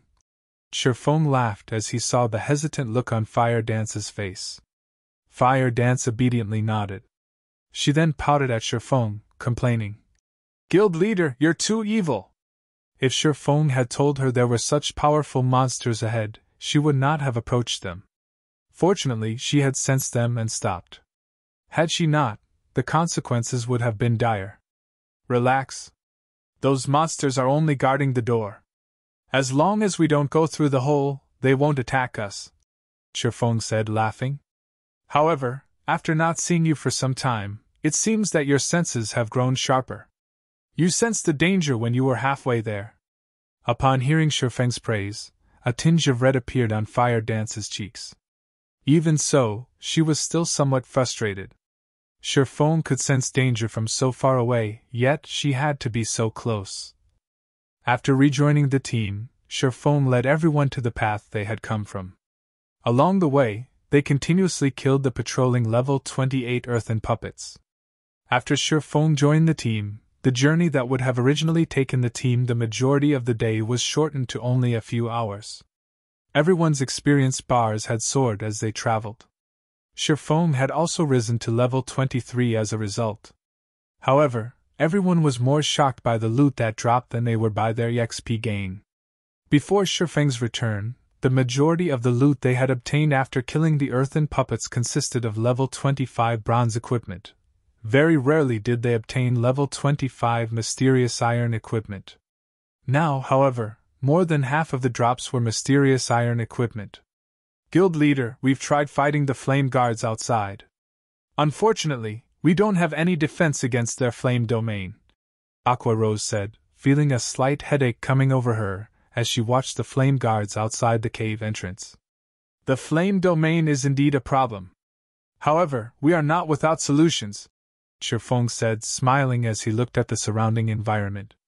Originally, he had planned to lure the flame guards away from the cave. However, upon recalling that the Icarus's heart required him to kill 100 lords to evolve it, he was sorely tempted to take on the flame guards. Chapter 427 Raiding the Flame Guards. Chapter 427 Raiding the Flame Guards. "There's a way to deal with them?" Although she did not voice it, Aqua Rose doubted her guild leader's declaration when she saw his confident smile. With Shifeng's frightening damage and support, it would be a breeze to deal with an ordinary Lord-ranked monster. Aqua Rose had also witnessed this before personally. However, the level 28 flame guards were somewhat different. Due to White Fog Canyon's unique environment, they were constantly in a berserk state. Their attack power and attack speed were far superior to Lord-ranked monsters of the same level elsewhere. Their combat power could rival high lords of the same level outside the canyon. If they only had to kill one flame guard, they had a chance. However, there was a total of 16 flame guards waiting outside the entrance. In other words, they had to face 16 High Lords simultaneously. On average, they could only send 31 players to deal with each level 28 High Lord. In God's domain, an ordinary High Lord in the fields required a team of over 100 players to defeat. If it were a powerful High Lord, then a team of over 500 players might be necessary. Furthermore, the flame guards outside the cave possessed a flame domain that covered a radius of 50 yards. Players who entered the flame domain would lose 400 HP every 3 seconds. Even with the healers going all out, it was impossible to keep everyone's HP from plummeting. If a team did not have high fire resistance, they would not survive in the flame domain. Aqua Rose really could not think of any solutions to their predicament. Without hesitation, Sherfong ventured roughly 30 yards from the cave entrance. He then wandered around, adjusting his position. However, the flame guards standing outside the entrance had long since discovered Sherfong. They all had squeezed against the cave opening, attempting to charge in and tear Sherfong apart. Fortunately, the hole was just too narrow, and none of the flame guards could fit through. Although these flame guards were unable to enter, the lords were no fools. Immediately, they materialized flame spears and threw them at Sherfong. The scorching spears released a blazing white glow, causing even the air to tremble. Shio! Shio! Shio! A series of 6 flame spears flew in from the cave entrance, heading straight for Sherfong. The spears were so fast that their flight sounded like explosions. The ground that the spears passed over also erupted in flames. However, although the flame spears were fast, Sherfong wasn't slow either. As the flame spears entered the cave, Sherfong moved. By the time the spears arrived at Sherfeng's position, the man had long since moved 2 yards away. As a result, all 6 flame spears struck empty air. This spot should be good. Sherfong ignored the flame guard's attacks. He focused on calculating the Lord's attack range and angle, leisurely appearing as if the flame guards had never attacked him. Guild leader's dodge is so fast. He even avoided those supersonic attacks. If it were me, I would have no choice but to endure the attacks. Kola sighed with admiration as he watched Sherfong effortlessly dodge the flame guard's spears. It would be awesome if I had just half of guild leader's dodging speed. If he had such a dodging speed, he might even become the #1 tank in Star Moon Kingdom, or at least in the top 10. Kola, you have many things you need to learn then. Fire Dance chuckled. Guild leader didn't just rely on his speed when he dodged the flame spears, but many other techniques such as his insight and judgment. Even if guild leader was just as fast as you are, he could still dodge those attacks easily. Linear attacks are monotonous. As long as one possesses sufficient insight, they can counter them easily. However, the flame guard's attacks are too fast, and we are definitely not fast enough. Hence, we will also need to rely on accurate judgment to defend ourselves. The moment the flame guards launch their attacks, we need to make the most appropriate decision immediately, and use the smallest of movements to achieve the best results. But that is still not enough. Look at guild leader's position. As a precaution, he is standing precisely 40 yards away from the flame guards, a player's maximum range. With this distance, even if the flame spears were 20 times faster than our guild leader, the spears would still have to cover a distance of 40 yards to reach him. As they do, guild leader has enough time to move 2 yards away. However, one must also have an accurate grasp of the flame guard's attack timing. If one dodges too early, the flame spears will hit them. Although it looked like a simple dodging maneuver, it turned out that there were so many other techniques involved. The top 7 range damage dealers come to my position and give it a try. See if you can dodge the flame spears. Healers, focus on healing them. Guardian Knights, activate your fire resistance auras and give the 7 of them protection blessings. Don't let them die. Sherfong said in the team chat after confirming the positions. The flame domain of the flame guards was indeed a powerful team-wipe skill. However, they were not without a fighting chance. Sherfong had already experimented with the cave's size and distance. With a distance of 40 yards, they could fit 8 players with each having 3 to 4 yards to dodge, allowing them to attack flame guards outside the entrance. The flame guard was a lower-ranked monster that focused mainly on melee attacks, so its ranged attacks were limited and simple. It was certainly possible to avoid them. However, such a feat had a high requirement of a player's insight and judgment. As for speed, even if the fire spears were faster, they were not 20 times faster than Zero Wing's core members. This was even the case for the magical classes. Shifeng had even purposefully slowed down when dodging the flamed spears. Yet he still dodged the attacks effortlessly. Also, as the effects of the flame domain did not stack with the protection of the fire resistance aura, each of the 7 ranged players would only lose 300 HP every 3 seconds. There were over 60 healers in the team, more than enough to keep the 7 of them alive. The healers could also take turns healing. They could afford to fight a battle of attrition. Following which, the top 7 range damage dealers took turns attempting to dodge the spears. The 7 included Aqua Rose Blackie, one of the 5 demon generals, the Ice Queen Su Qianlu, another 5 demon general, the Ranger Minor Wind, Violet Cloud, and 2 others. Although they struggled in the beginning, none of these 7 were ordinary players. They were all experts of Zero Wing. They quickly adapted to the Flame Guard's attacks, and soon, they could dodge the attacks effortlessly. After finishing with his experiments, Shifeng reformed the team once again. After repeating the process, they started raiding the level 28 Flame Guards. The moment the battle began, ice spells and arrows flew across the cave and bombarded one of the Flame Guards outside the entrance. However, the Flame Guard's magma armor possessed a frightening defense, and a majority of the team's attacks only dealt around -300 damage. Among them, Aqua Rose managed to deal over -500 damage, whereas Blackie dealt over -600 damage with his dark arrow. As for Violet Cloud, although she had already become an astromancer, her instantaneous explosive power was still less than Aqua Rose's, a Tier 1 elementalist, and Blackie's, who possessed an epic staff and was a Tier 1 cursemancer. However, even though she only dealt slightly more than -400 damage, it was still impressive. The flame guard they struck bellowed with rage, growing more violent as it threw flame spears madly. Fortunately, they evaded each attack. The flame guard was different from the bosses in dungeons. It only possessed 700,000 HP, and its battle recovery only replenished 7,000 HP every 5 seconds.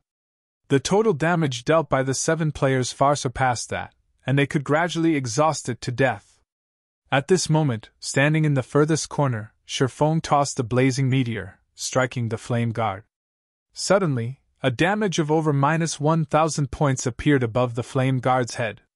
Immediately, the blazing meteor's quadruple phantom effect triggered, causing 4 consecutive damages of over -200 points.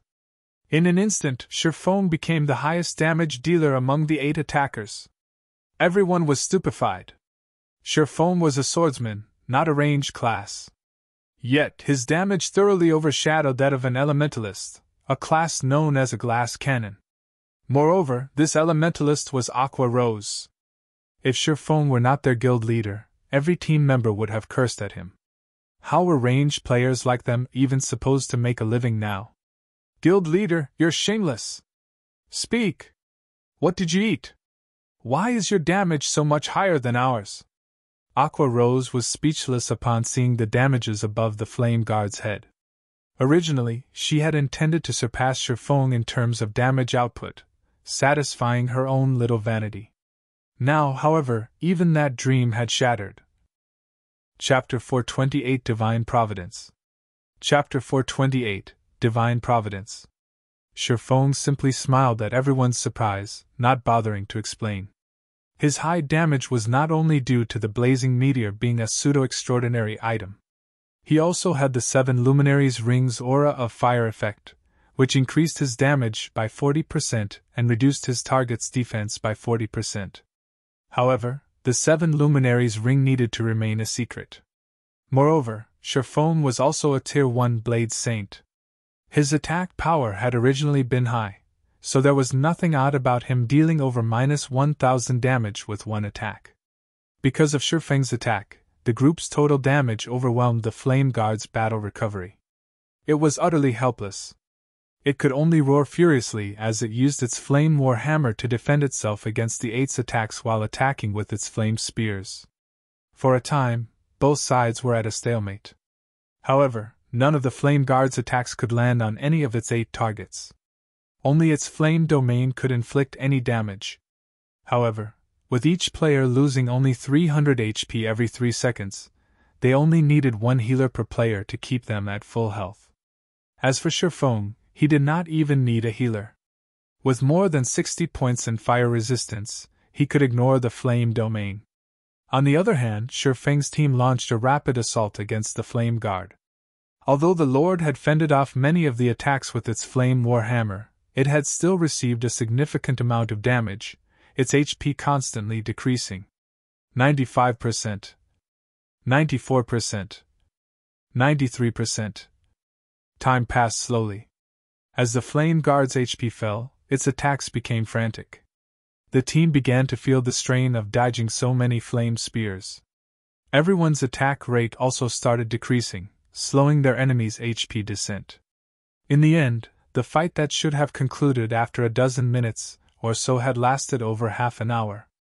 Although everyone was bored from repeatedly dodging the flame spears, when they thought about how they could kill a Flame Guard just by repeating these actions, they began to feel reinvigorated.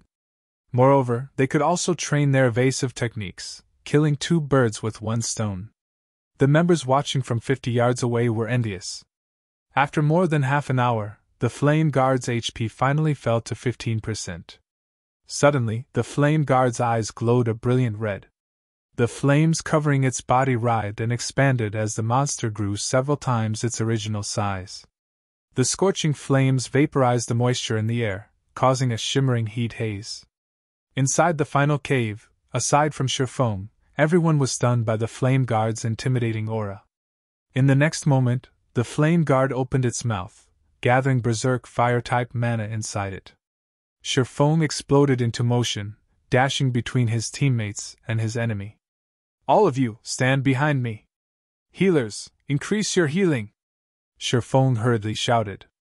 He then switched the 7 luminaries' rings aura of fire to aura of illusion. Suddenly, all of his attributes increased by 30%. Simultaneously, Shifeng also activated Fantasy World, gaining immunity to all magic damage for 20 seconds. As a Lord-ranked monster, the Flame Guard was far more powerful than other monsters, and this was its sure kill skill, Rage Fire Roar. When activated, the skill would deal a devastating blow to all enemies in a cone in front of it, burning everything to cinders. Even if Kola, a Tier 1 Guardian Knight, activated Protection Blessing, he still would not survive the attack. After Aqua Rose and the others received Shifeng's command, they all promptly moved behind him. Shortly after the 7 rushed behind their guild leader's guard, the Flame Guard roared and fired a blazing white cone. In the blink of an eye, the attack devoured everything 50 yards in front of Flame Guard. White light filled the once dimly lit cave, and the temperature inside the cave skyrocketed. Everyone's hearts pounded as they watched the attack. This was practically Armageddon. Even the healers who stood 70 yards from the Flame Guard watched their HPs rapidly decrease. They lost over 400 HP every second, needing the assistance of their fellow healers, who stood further back, to keep them alive. One could just imagine what kind of damage those within 50 yards had received. They might have been instantly obliterated. The Rage Fire Roar lasted a full 6 seconds, transforming the cone before the Lord into a blistering hell. After the Flame Guard's attack ended, the blast area in front of it had scorched black. Only the area behind Shifeng remained intact. Among those present, Aqua Rose and the others' HP had fallen to critical levels. Only Shifeng was unharmed. If Shifeng had not blocked the magic damage of the Rage Fire Roar for them, they would have lost their lives instantly. Fortunately, Aqua Rose and the others had only received some damage from the high temperatures. Even after the attack, they still received over -500 damage every second. If not for the healers working frantically to restore their HP, they would have fallen, their roasted husks decorating the ground. The flame guard has entered a weakened state. Hit it with everything you've got, Shifeng shouted as he glared at the shrunken flame guard. Immediately, everyone scattered and returned to their respective positions, resuming their bombardment on their target once again. When the flame guard only had 30,000 HP remaining and was about to use Rage Fire Roar again, Shifeng activated Divine Providence, increasing his luck by 20 points for 30 seconds.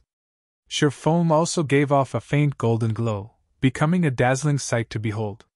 Shifeng then used Flame Burst, gathering power into the blazing meteor. He aimed at the flame guard and launched a series of rapid attacks. One hit after another struck the flame guard, each attack dealing over -4,000 damage. After 12 consecutive attacks, the flame guard's 30,000 HP had vanished. The flame guard did not even have the chance to use its Rage Fire Roar again. The moment the flame guard died, a large number of items scattered around its body. Ordinarily, a Lord-ranked monster would only drop around half a dozen items or so when it died. However, due to the White Fog Canyon's unique environment, the drop rates of the monsters inside the canyon had increased significantly. Coupled with Shifeng's 25 points of luck, the flame guard dropped a mother load. With a simple glance, one could count over a dozen items scattered across the ground outside the cave entrance. At the same time, everyone's experience bars soared. The flame guard was a level 28 lord. The amount of EXP gained from killing monsters inside White Fog Canyon was already high, 3 to 4 times that in the outside world. As the flame guard was level 28, there was also the bonus EXP from the level difference. Hence, everyone received an abundance of EXP. As a Blade Saint, Shifeng required double the EXP needed by other classes to level up. Yet, even so, his experience bar still rose by 7%. As long as they killed the remaining 15 flame guards outside the cave, Shifeng would definitely reach level 24. Let's take a break. We'll start another round after we rest. Shifeng examined everyone's statuses. Whether it was the magic damage dealers or healers, their mana was nearly exhausted. Hence, Shifeng decided it was best if they rested before challenging the other flame guards. Moreover, they had spent the past hour dodging and attacking frantically. This had definitely strained everyone mentally. Hence, it would be beneficial to rest and prepare themselves for the next assault. There was also another important reason why Shifeng chose to take a break. Divine Providence had a cooldown of 1 hour. Now that they had such an amazing opportunity that allowed them to slaughter the flame guards, how could they waste it? Shifeng had to wait until Divine Providence was ready before taking down the next flame guard. Guild leader, what should we do about the drops at the entrance? Aqua Rose asked as she gazed at the pile of loot outside the cave covetously. There were still 15 flame guards guarding their exit, so it was impossible to collect the loot right now. Relax.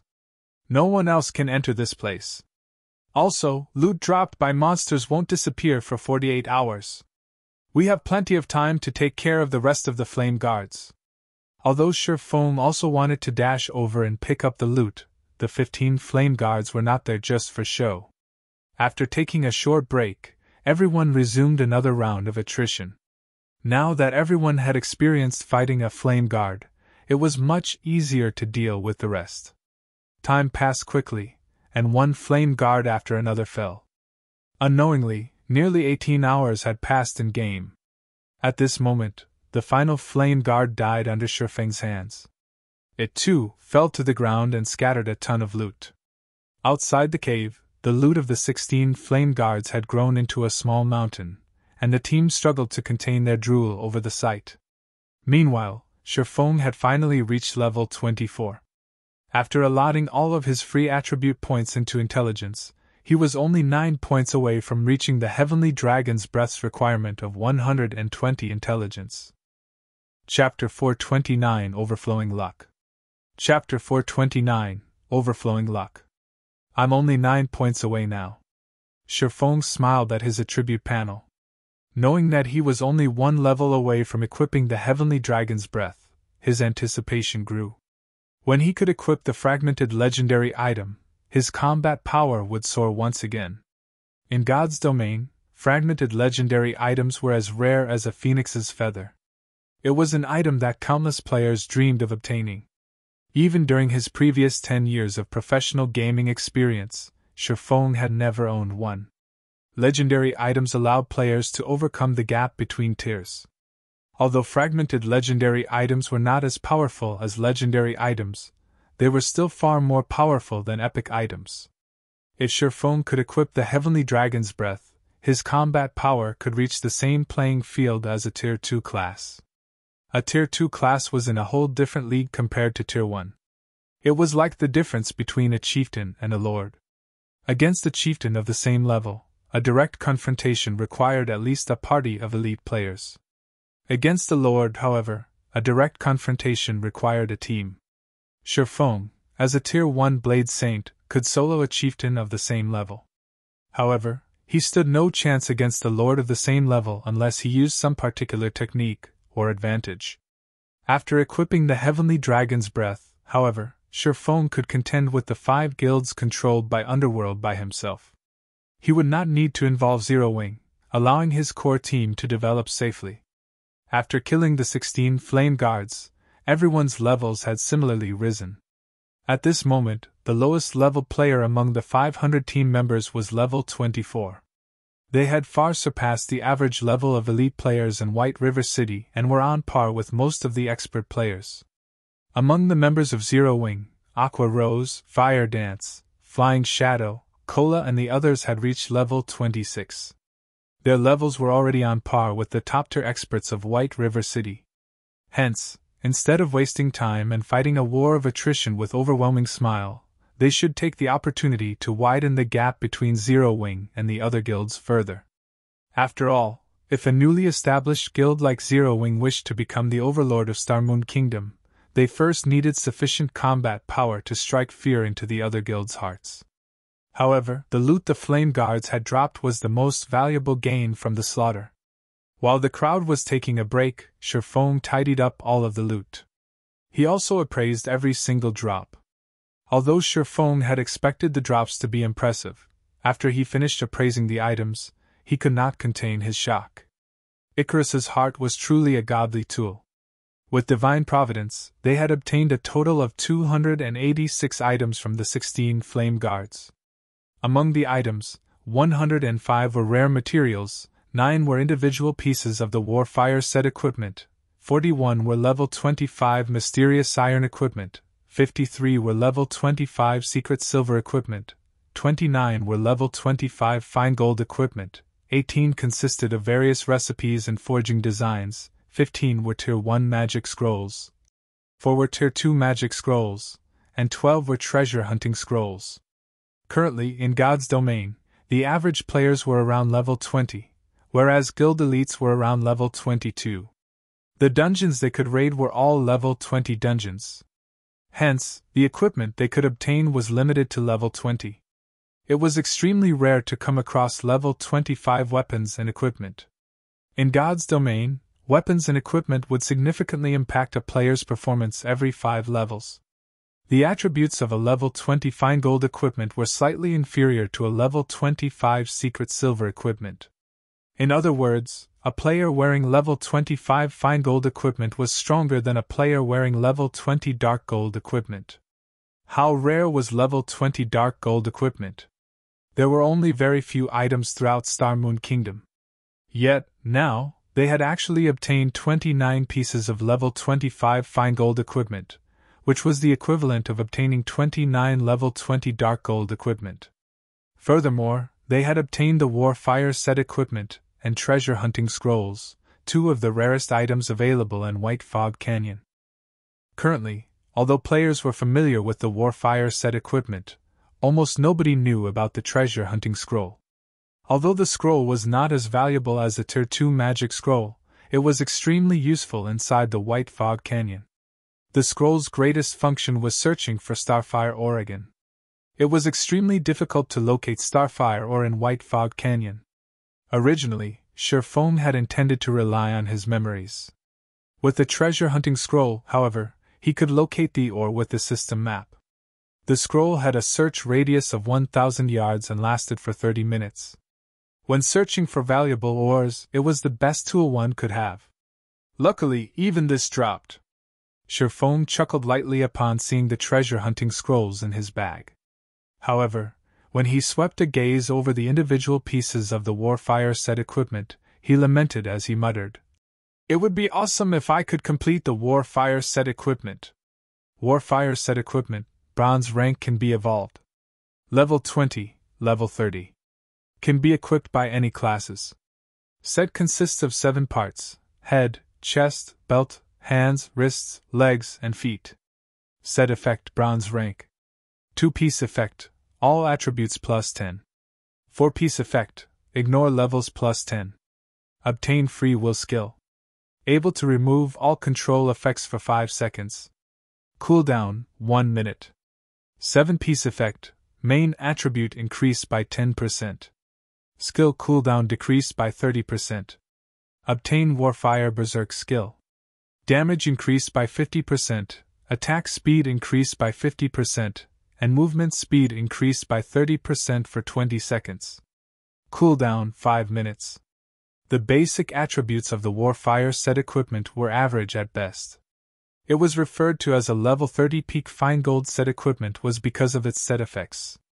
In particular, the Free Will skill and Warfire Berserk skill were the main reason it ranked as peak fine gold set equipment. Although Sherfong now had 9 individual pieces, there were duplicates for the head, hands, and legs slots. He was only missing the wrist pieces. The Warfire set equipment only reached its true value when it was complete. Following which, Sherfong distributed the level 25 fine gold and secret silver equipment to Fire Dance, Aqua Rose, Cola, and the other core members who had reached level 25. As for everyone else, they had yet to meet the level requirements, and could not use any of the level 25 equipment. However, they had obtained the corresponding guild points. When they returned, they could exchange these guild points items in the guild's warehouse. Nobody argued Sherfeng's arrangements. After all, those who had contributed the most to the Flame Guard's deaths were Aqua Rose, the core members, and the healers. Everyone else had simply watched from the side, doing nothing at all. They were satisfied with receiving guild points. Moreover, even if Sherfong had given some of the equipment to them, they could not equip it. Guild points were far more practical. "Guild leader, where are we heading next?" Aqua Rose had just replaced a few pieces of her equipment with the level 25 fine gold ranked cloth armor they had obtained, increasing her attributes significantly. Right now, she was itching to test her newfound strength. "Are we going to look for more lords?" "No, we're going to the inner region to mine ores." Sherfong smiled faintly as he took out a treasure-hunting scroll.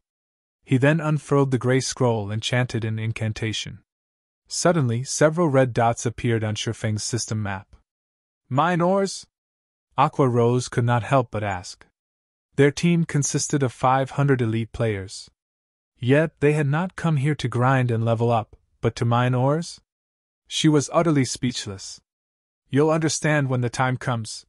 Sherfong laughed. He then sent parties to the highlighted locations on the map. If he had a large stock of Starfire ore, he could mass-produce the fine gold rank dragon scale set equipment for the guild.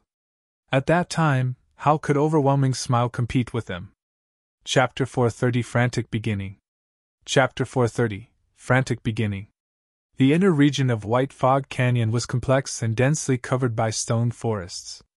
After the meteorite shower, the fog inside the canyon had also grown thicker, lowering visibility to less than 30 yards. In addition, elite and special elite monsters would show up every now and then. If players entered the canyon without sufficient strength, they would easily lose their lives. However, danger and opportunity coexisted with each other, such as the precious starfire ore could be found within the white fog. Sherfong separated the team of 500 into multiple smaller teams, with each team consisting of 2 parties. That way, even if a team encountered a special elite, they could safely deal with it themselves. As the assassins possessed high survivability, Sherfong allowed them to take independent action. Meanwhile, Sherfong himself ran around the map, quickly recording the red dots that appeared in his system map and sending the coordinates to the various teams, having those closest mine the ore there. Within the inner region of White Fog Canyon, not all red dots represented the Starfire ore. There were actually many different types of ore. Hence, if Sherfone wanted to harvest a large amount of Starfire ore, he needed a large amount of manpower. As expected of the undeveloped White Fog Canyon, there really are a lot of ore deposits. Sherfone looked at the many red dots on his system map, joy blossoming in his heart. In the past, he had to spend over half an hour just to locate a single ore deposit. Even if he had discovered one, he would still have had to contest over it with other players. As for discovering a hidden ore deposit, one needed to be significantly lucky. He would have been fortunate if he had located 8 or 9 Starfire ore deposits in a day.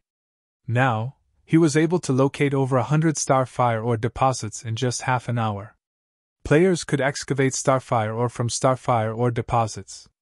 As for how many pieces of ore one could acquire, it relied on the player's own luck and mining level, 1 or 2 pieces if the number was low, and 3 or 4 pieces if it was high. After several hours of hard work, Sherfeng's team of 500 managed to secure over 1,000 Starfire ore deposits, and had amassed over 3,000 pieces of Starfire ore, which was equivalent to over 30 gold. To Sherfeng, however, the value of these 3,000 plus pieces of Starfire ore far exceeded 30 gold.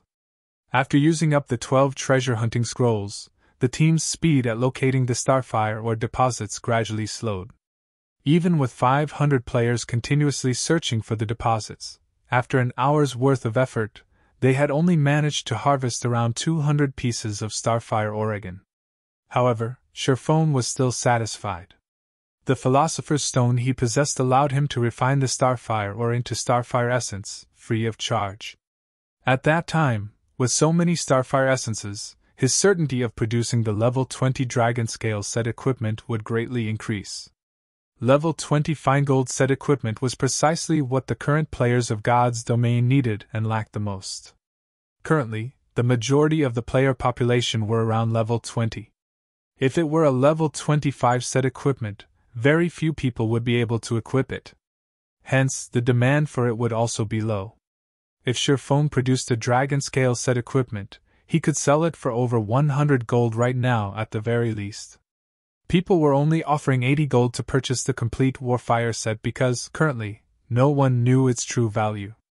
Moreover, even if someone managed to gather the full Warfire set equipment, it would initially start at bronze rank. They would have to sacrifice a lot of their EXP in order to raise it up to fine gold rank, hence why it was so cheap. In the past, the price of the Warfire set equipment had once soared up to 500 gold. Yet, even with such an astronomical price, supply failed to meet demand. Time passed quickly. Unknowingly, the members of Zero Wing had mined ore deposits in White Fog Canyon for 2 whole days, obtaining an abundant cache of ores. They had practically dug up every deposit in White Fog Canyon at least once, and the amount of Starfire ore they gathered had exceeded 15,000 pieces. In addition, they had also obtained over 7,000 pieces of various other kinds of ore. During these 2 days, aside from mining ore deposits, everyone from Zero Wing had also killed plenty of Lord-ranked monsters. As long as one of the search parties encountered a solitary Lord, they would immediately notify Sherfeng of it, and then kill it together. After 2 days, Zero Wing's team had managed to kill 22 Lords. With Sherfeng's divine providence, they managed to obtain a large number of level 25 equipment. Among them, most were secret silver and fine gold equipment. They had also obtained many Warfire set pieces. By now, they had enough to complete close to 3 sets. Unfortunately, none of the set pieces they obtained were meant for the wrist slot, which greatly depressed Sherfeng. Sherfeng had placed all the weapons and equipment they were unable to use in the guild's warehouse, instantly enriching its stores. When the other members of Zero Wing saw the large stock of level 25 equipment, they all grew excited. Enthusiasm filled every one of them as they actively completed guild quests and made contributions to the guild. Level 25 equipment was currently the pinnacle of equipment to God's Domain players. Even before everyone had reached level 25, the guild had already prepared a large number of high-end level 25 equipment for themselves. This had extinguished the guild members' worries about obtaining level 25 equipment.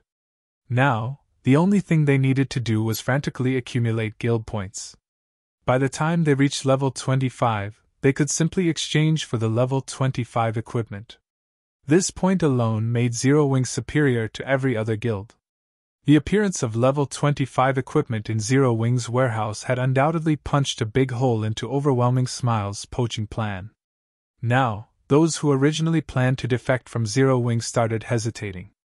Although the benefits offered by Overwhelming Smile were very high, the equipment it possessed was unable to keep up with the times. Meanwhile, if their equipment fell behind, how would they hunt for even better equipment?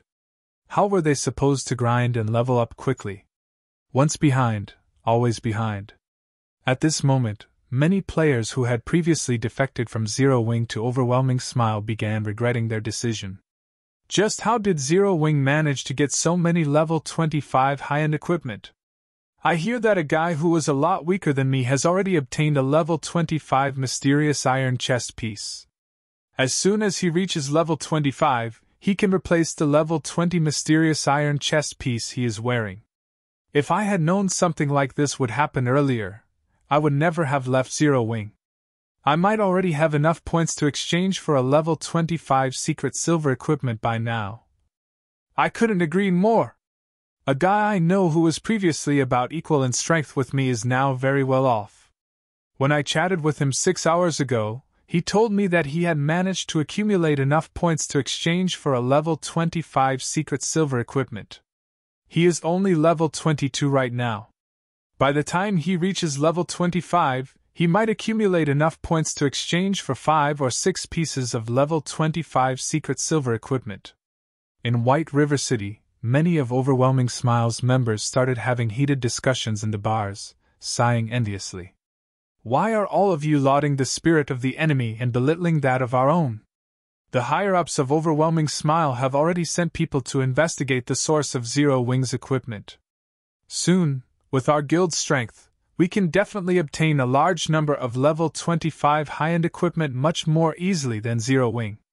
Zero Wing can only remain arrogant for now because all of our guild's core members are focused on raiding the Great Lord inside the ruined shrine. After they finish with it, not to mention level 25 fine gold equipment, we might even get dark gold or epic equipment. Many Overwhelming Smile members had expressed their disdain regarding Zero Wing's recent performances. They firmly believed that Overwhelming Smile was a lot stronger than Zero Wing. Meanwhile, inside White Fog Canyon, during their 2 days of grinding and mining, everyone from Zero Wing had leveled up quickly, with many having already reached level 25. Blackie had even broken through to level 27, whereas Aqua Rose and the other core members had risen to level 26. Violet Cloud had also reached level 25, replacing her level 20 equipment with level 25 secret silver and fine gold equipment. Only Sherfong remained at level 24. He was still a short distance away from reaching level 25. However, this could not be helped. Sherfong and Violet Cloud were both owners of hidden classes, so the EXP they required to level up was much higher than the others. Sherfong required twice as much EXP as ordinary classes, whereas Violet Cloud required 1.6 times. Guild leader, we discovered a starfire or vein. However, we were suddenly ambushed by some assassins from Overwhelming Smile. Although our party managed to get rid of the 8 of them, 2 of our brothers were killed. Seeing that we are interested in the starfire ore, those bastards from Overwhelming Smile have sent 3 teams to guard the starfire ore vein. They are currently clearing out the surrounding monsters and are planning to mine the deposit. Flying Shadow reported, wrathful flames burning in his eyes. If not for the bastards from Overwhelming Smile outnumbering them, he really wished he could go over and massacre them right this instant. Chapter 431 Denounce. Chapter 431 Denounce. Beside one of the streams inside the White Fog Canyon, a team of over 100 players currently guarded the entrance of a mine. Each of these players wore a guild emblem in the shape of a purple moon on their chests. This was none other than Overwhelming Smile's guild emblem. At this moment, these players faced off against the 8 level 27 special elite ranked flame furbolgs that had emerged from within the mine. Flame Firbolg, Special Elite. Level 27. HP 70, 000/70, 000. Although the massive flame Firbolgs were very powerful, the members of Overwhelming Smile fought with organization, continuously draining their enemies' HP. Boss Oriental, Zero Wing's party killed Monkey and the others. A level 23 gray-clothed ranger reported as he walked up to the level 24 swordsman who currently commanded the team. This level 24 swordsman was fully geared with level 20 secret silver equipment. The snake bone sword that hung on his back was even a level 20 fine gold weapon. Currently, in God's domain, his items were definitely top tier. That was 2 parties of elite assassins. A single party from Zero Wing actually wiped them out. Did Zero Wing receive help from someone else? The level 24 swordsman, Oriental Sword, asked. Although the assassin named Monkey was not an expert, he was a PvP veteran. He sported a promising battle record, and even experts would find him difficult to take down in a short amount of time. If he focused solely on his escape, it would be even more difficult to kill him. Oriental Sword had not expected that not even one assassin would return. The only possibility he could think of was that Monkey and the others had been outnumbered and surrounded. No. There was only a single party from Zero Wing. However, the assassin leading the team was a level 26 expert, the ranger said, shaking his head. Was it that fire dance from Zero Wing? Oriental Sword grinned. Before I reached White River City, I had heard rumors of Fire Dance's prowess. Some are even calling her the Flaming Rose. Originally, I thought she was merely one of Black Flame's decorations. I expected as much from the team leader of Zero Wing's core team. Not bad. She isn't the one who killed Monkey. That assassin was a man called Flying Shadow. Monkey had only lasted 5 moves against him. Of the 12 players in the 2 parties, 8 had died at that man's hands. There was no mention of a person named Flying Shadow in any of the reports we had received. The ranger was very familiar with Oriental Sword's personality. Oriental Sword was absolutely confident of his own strength, and he would never consider anyone a worthy opponent. He loved PvPing more than anything, especially against experts. He was a complete battle maniac. However, he was also one of Overwhelming Smile's top experts, which was why he had been sent to White River City. If not for the higher-ups prohibiting anyone from challenging Zero Wing, Oriental Sword might have been the first to launch an assault against the guild. Flying Shadow? This seems intriguing. Oriental Sword's interest grew. Ignore Zero Wing's party. Since Monkey and the others had failed to kill them, they would definitely report back to their superiors. There is only one thing we need to focus on, and that is mining the ores inside this cave. Boss Oriental, will our skirmish with Zero Wing cause an all-out war between our guilds? Haven't the higher-ups warned us not to create any friction with them? The ranger asked strangely. Recently, Zero Wing has been mining ores in White Fog Canyon. Their movements are unusual. In addition, they have somehow managed to obtain a lot of level 25 equipment. There might be a relation between these incidents. Our superiors agree, it doesn't matter if a small conflict occurs. So what if we ambush those cowards from Zero Wing? What will they do to us? Do you think they will start a war? Don't be a fool. Since Zero Wing had not declared war on us when Overwhelming Smile started investing in White River City, they missed their best chance. If they start a war now, they will only gamble their lives. However, I, on the other hand, hope that Zero Wing takes action. Unfortunately, they don't have the guts. Oriental Sword laughed as he resumed commanding his team, wiping out the flame Firbolgs inside the mine. Before anyone noticed, however, a party of 6 had appeared in the misty forest a short distance from the mine. This party disregarded the team of over 100 elite players under Oriental Sword's leadership, walking leisurely towards the mine. Guild leader, I've discovered the mine after using a treasure hunting scroll. I've even used stealth and scouted its interior. It is full of starfire ore deposits.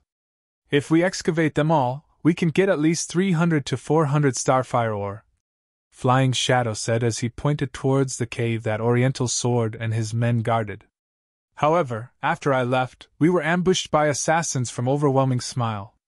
Although I tried to rescue them, I was too late, resulting in 2 of my party members dying. Overwhelming Smile has since occupied the cave. Sherfong nodded before commanding. Violet, go and revive the 2 who died. Everyone else, let's take a look. Following which, Violet Cloud ran over to where the 2 players had died as Sherfong led Aqua Rose, Blackie, Fire Dance, and Flying Shadow towards Oriental Sword. Sherfang's movements had undoubtedly attracted the attention of Overwhelming Smile's team. The fellows from Zero Wing are kind of interesting. Oriental Sword grinned upon seeing Sherfong and the others. Boss Oriental, that level 24 swordsman is Black Flame. The 2 beauties by his side are the Elementalist Aqua Rose and the Assassin Fire Dance. The Cursemancer is Zero Wing's famous expert, Blackie, and that male assassin is the person who killed Monkey and the others, Flying Shadow. The ranger beside Oriental Sword briefly introduced the members of Sherfang's group. Black Flame's arrival surprised every member of Overwhelming Smile. Black Flame's fame was truly too immense. He was the publicly acknowledged #1 expert of Star Moon Kingdom. There was nobody in White River City who had not witnessed Black Flame's battle videos. Killing every player with a single hit, he had massacred over 100 Dark Star members. He suppressed more than 10,000 players with his aura alone, causing all of them to freeze. In the end, he even escaped unharmed. Guild leader Black Flame, what brings you here today, I wonder? Oriental Sword asked playfully as he smirked at Sherfong. A straightforward person does not resort to insinuations. Today, you sent your men to ambush members of our guild. Now you've occupied the mine that we found after much difficulty. Don't you think that you've gone a little overboard? Sherfong asked calmly. Although Sherfang's voice had been soft, his overbearing tone intimidated the crowd from Overwhelming Smile. Overboard? Oriental Sword laughed madly. 12 of my men died. I have not even asked for compensation, yet you come here to denounce me? Since you're here, we can use this opportunity to discuss compensation. I don't want much. Just pay me 100 gold per person for a total of 1,200 gold. How about it? Mockery filled Oriental Sword's expression. He believed that Sherfong was a complete fool. With just 5 players, Sherfong had dared come into his territory looking for trouble. At this stage of the game, players' levels were no longer insignificantly low. Their equipment was decent quality, and they had learned many skills. It was not possible to kill a player with a single hit anymore. Currently, he had close to 150 players on his side, and they were all elite members of the guild. They were also level 22 or higher, and they possessed impressive combat power. They could easily take out 50 players, much less 5. Chapter 432 One-Hit Extermination. Chapter 432 One-Hit Extermination. Upon listening to Oriental Sword's words, a cold glint flashed across Sherfang's eyes. Suddenly, the surrounding atmosphere froze. What? Want to fight? Although Oriental Sword could feel a heavy pressure enveloping him, his confidence did not waver. He then unsheathed the long sword hung on his back, provocatively saying, Come if you can, then. Seeing as everyone out there is calling you a god, I really wish to see just what kind of ability you possess. When Oriental Sword spoke in such a way, everyone from Overwhelming Smile sneered, secretly making preparations for battle. With 150 players on their side, it would be a piece of cake for them to take care of just 5 players. They were different from those noobs Black Flame had massacred before. They would not easily be defeated just because their skills were silenced. After learning and training in God's domain for such a long time, they had long since familiarized themselves with the combat styles of the game. Right now, they had no problems fighting solo with an elite monster. Although a handful of them might not be a match for Black Flame, if all 150 of them stood sparsely apart from each other and attacked together, they did not believe that Black Flame could walk out of this place alive. However, before the crowd from Overwhelming Smile could react, Sherfong, who stood 10 yards away, suddenly disappeared. Where is he? Oriental Sword's eyes were filled with disbelief when he suddenly lost sight of Sherfong. A swordsman could actually suddenly vanish from thin air? Even assassins required some time to enter stealth. Not to mention Oriental Sword, even Aqua Rose and the others were stunned. Shifeng had just suddenly disappeared. Did he log off? The only reasoning Aqua Rose could come up with was that Shifeng had logged out of the game. However, when she checked the list of party members, Shifeng's status showed that he was still online. His name did not turn gray. However, before 1 second had passed, Shifeng suddenly reappeared beside Oriental Sword. Following which, blades of light slashed apart the air, silently cutting up Oriental Sword's body. Before Oriental Sword knew what was going on, he suddenly felt pain bloom in his body. In the next moment, he saw blood gushing out like a waterfall in front of him. What's going on? Oriental Sword touched the wounds covering his body, confused. Suddenly, his body lost all strength as it slumped down onto the ground. Laying on the ground, Oriental Sword saw Shifeng through his great vision. He also saw the abyssal blade grasped in Shifeng's hand, fresh blood slowly dripping off the weapon. The blood dripped to the ground as if it were a countdown to death. How? Even at his moment of death, Oriental Sword still could not believe what had just happened. He, a top-tier expert of overwhelming smile, had actually died without a chance to respond. After Oriental Sword died, everyone from Overwhelming Smile who was originally feeling confident halted. They simply could not comprehend what had just happened. Shifeng had just suddenly disappeared, before reappearing once again beside Oriental Sword. Immediately after, blood gushed out from Oriental Sword's body. Simultaneously, a damage of minus 4,368 points appeared above the man's head, the damage completely exceeding the swordsman's total HP. Oriental Sword's sudden death had struck fear into the crowd from Overwhelming Smile. The gaze they used to look at Shifeng was as if looking at a ferocious beast.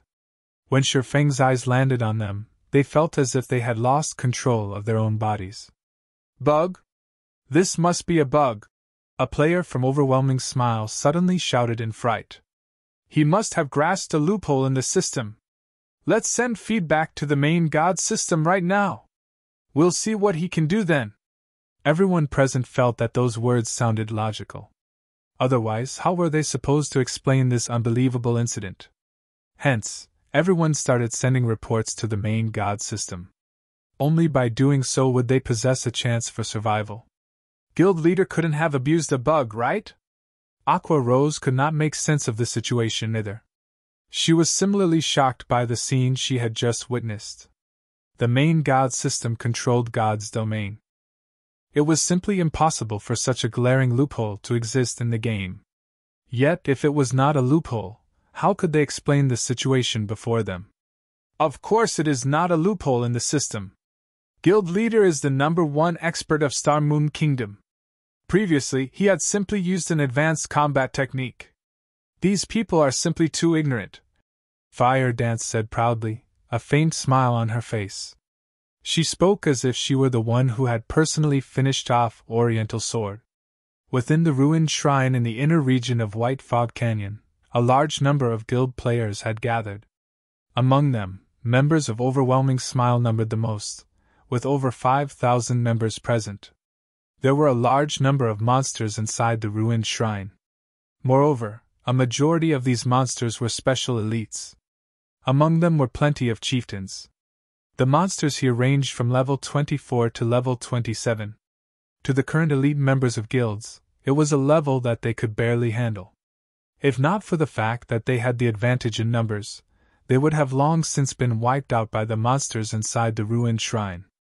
Damn! The monsters here are endless. They're even more troublesome than the battle monkeys before, Lone Tyrant said, somewhat exhausted. Currently, he was going up against a level 27 chieftain, a goblin warrior. Despite the goblin warrior being twice as large as an ordinary player, it was quite agile. In addition, the hammer it wielded contained frightening, destructive power. Even a tier 1 metric ton of the same level would find it difficult to endure its series of violent assaults, much less Lone Tyrant, who was only a level 25 tier 0 guardian knight. Although Lone Tyrant possessed impressive techniques, his dodging capabilities being first-rate, the Goblin Warrior also possessed powerful combat techniques. Whenever the Goblin Warrior attacked Lone Tyrant, it would always predict where Lone Tyrant would dodge and take that into account in its attack, forcing Lone Tyrant to accept the damage. Moreover, every time he received an attack from the Goblin Warrior's hammer, his defensive posture would always fail. This resulted in him being unable to use his shield to block the next attack, and instead, he received the attack with his body. From just a single strike of its hammer, Lone Tyrant received close to -1,300 damage. Lone Tyrant only possessed 4,520 HP. He could endure 4 hits, at most. If he were only dealing with a single Goblin Warrior, Lone Tyrant would not end up in such a miserable state. However, aside from the Goblin Warrior, there were also many Goblin Mages at the sides. These Goblin Mages were all level 26 special elites. They bombarded players with ice and fire, and any players struck by their spells would instantly lose around 1,700 HP. Other than MTs, nobody else could survive 2 hits. Within the ruined shrine, aside from the members of Overwhelming Smile having a hard time, the other guilds were similarly facing great difficulties. The monsters inside the ruined shrine were simply endless. No matter how many they killed, the monsters just kept coming.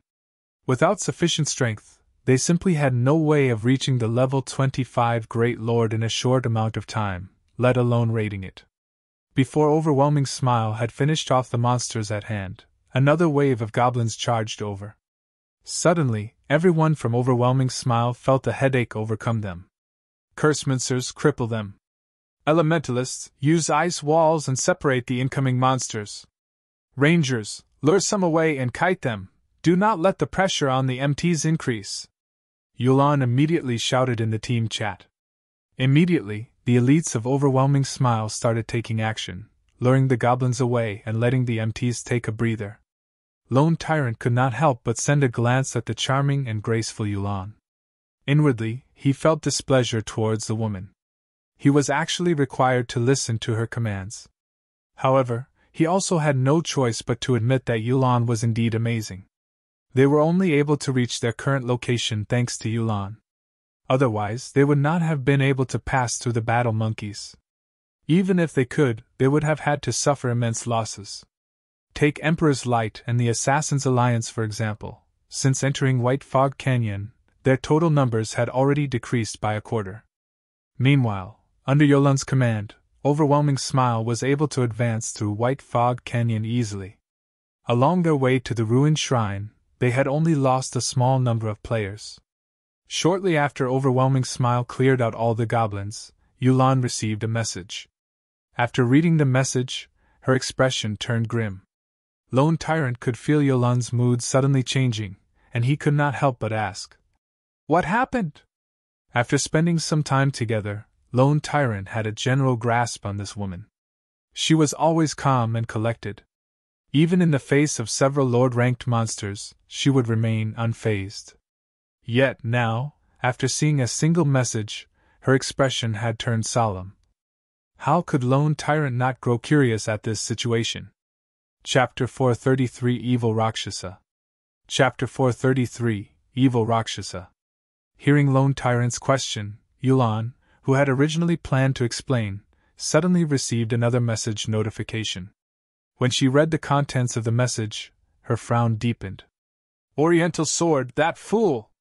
I told him to investigate the secret Zero Wing had used to obtain their stock of level 25 high-end equipment, yet, he brazenly killed Zero Wing's members. He has even provoked Black Flame. Yulan was furious after reading the message. Yulan had previously investigated Black Flame. However, the more she looked into the man, the more creeped out she felt. Black Flame had appeared silently, and like a rising comet, he shocked everyone with every action. In White River City, not only had he massacred so many players, but he had also been able to move about freely. This strength alone was sufficient to strike fear into others. After all, if such a powerful person ambushed someone out in the field, and the victim was not strong enough to survive, they would still meet tragedy. If they were dealing with an ordinary expert, they could simply form larger teams when leaving the city. That way, those experts would not dare attack them. However, Black Flame was different. He was too powerful. Even if they formed teams, Black Flame could still slaughter them with little effort, and they could only helplessly watch as he did so. The only real solution was to form a team of several hundred players. However, they could not do that every time they left the city. Not only would this be detrimental to the guild's development, but it would also make them the laughingstock of God's domain. However, if Black Flame constantly hunted and ambushed their members, his growth would stagnate. Moreover, such ambushes would not significantly impact the guild if they only occurred 1 or 2 days. Black Flame needed to ambush them over a long period of time to wound Overwhelming Smile. Meanwhile, it would be detrimental if Black Flame neither leveled up nor upgraded his equipment for a long time. There were countless experts in God's domain. If one did not continuously improve their strength, others would quickly surpass them. Zero Wing's success today was largely due to Black Flame's strength. If Black Flame let himself go, it would damage Zero Wing. Hence, Yulan had prohibited the members of Overwhelming Smile from crossing any lines, maintaining the balance between both parties. She was worried that, if angered, Black Flame would disregard all consequences and act so roguishly. Now, however, Oriental Sword had broken the balance that they had maintained. At this point, Yulan wanted to hunt Oriental Sword down personally and strangle him. After Yulan received the message, Shifeng began to annihilate Overwhelming Smile's members with Aqua Rose and the others by his side. Shifeng's void steps had long since petrified his opponents. Later, they even reported to the main god system, stating that Shifeng had abused a loophole in the system to kill players. They all hoped that the main god system would bring them justice, giving Shifeng his deserved punishment. Yet, the reply they had received stated that there were no issues. Shifeng's every action had been within the rules of the system. Overwhelming Smile's members had been even more shocked upon receiving this reply. That ghost-like method Shifeng had used to kill Oriental Sword wasn't actually a bug. For a time, the crowd from Overwhelming Smile despaired. In the face of Shifeng's merciless slaughter, their previous confidence was nothing but a joke. The only thing they could do was escape. As for battling Shifeng, that was a fool's errand. Just how were they supposed to fight an enemy that they could not see? Moreover, said enemy could kill them instantly upon reappearing. You guys wish to escape? Try it. Without hesitation, Shifeng activated Skywheel Sword. Previously, to kill Oriental Sword in one hit, Shifeng had specially activated Aura of Fire and Purgatory Power, holding nothing back. Now, after activating Skywheel Sword, countless swords of light appeared in the sky above the mine's entrance.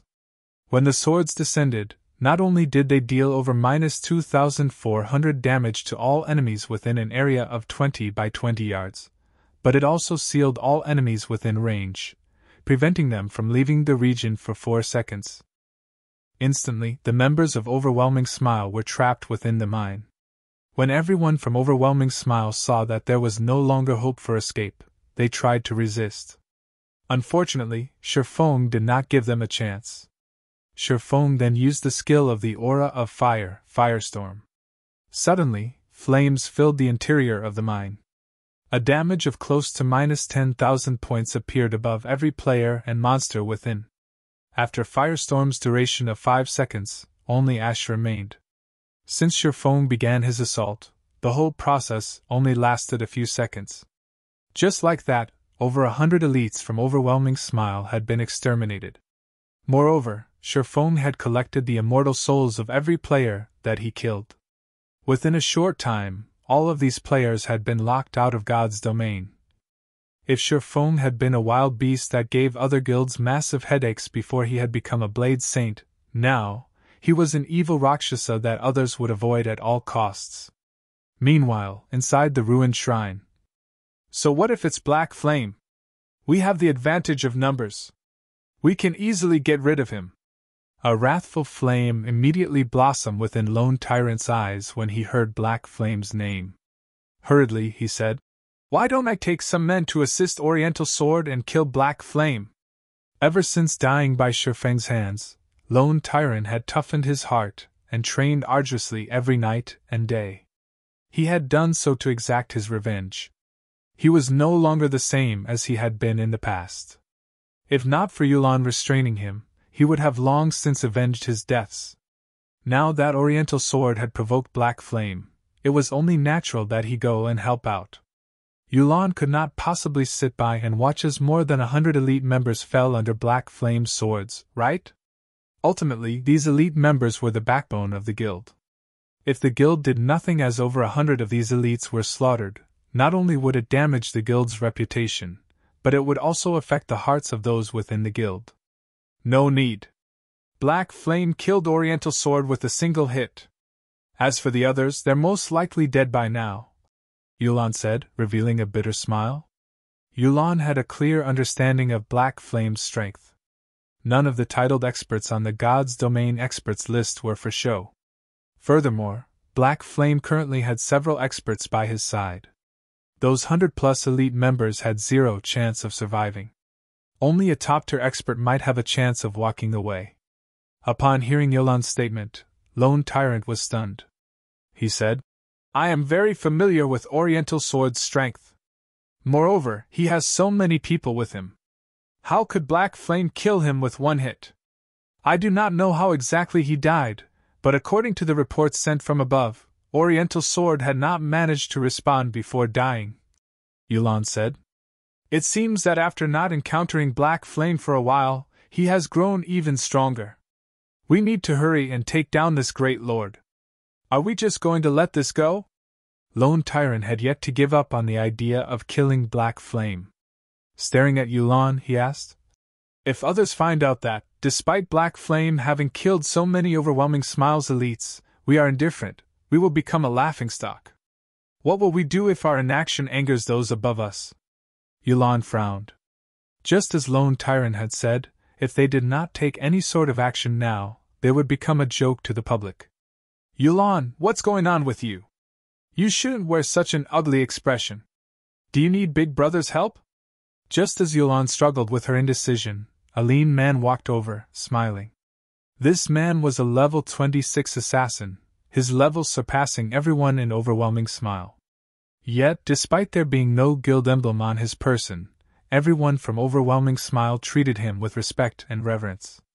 Even Lone Tyrant was no exception. He was deeply afraid of provoking this young master. The reason they were behaving in such a way was not only this young man's high level. More importantly, this man was the key to their operation of killing the Great Lord. Back then, young Master Feng had repeatedly instructed them to treat this youth before them with respect. If they provoked this youth, they would be responsible for their own actions. Chapter 434 Free Combat System. Chapter 434 Free Combat System. Big Brother Summer, it's great that you are willing to help, but the opponent is very hard to take down.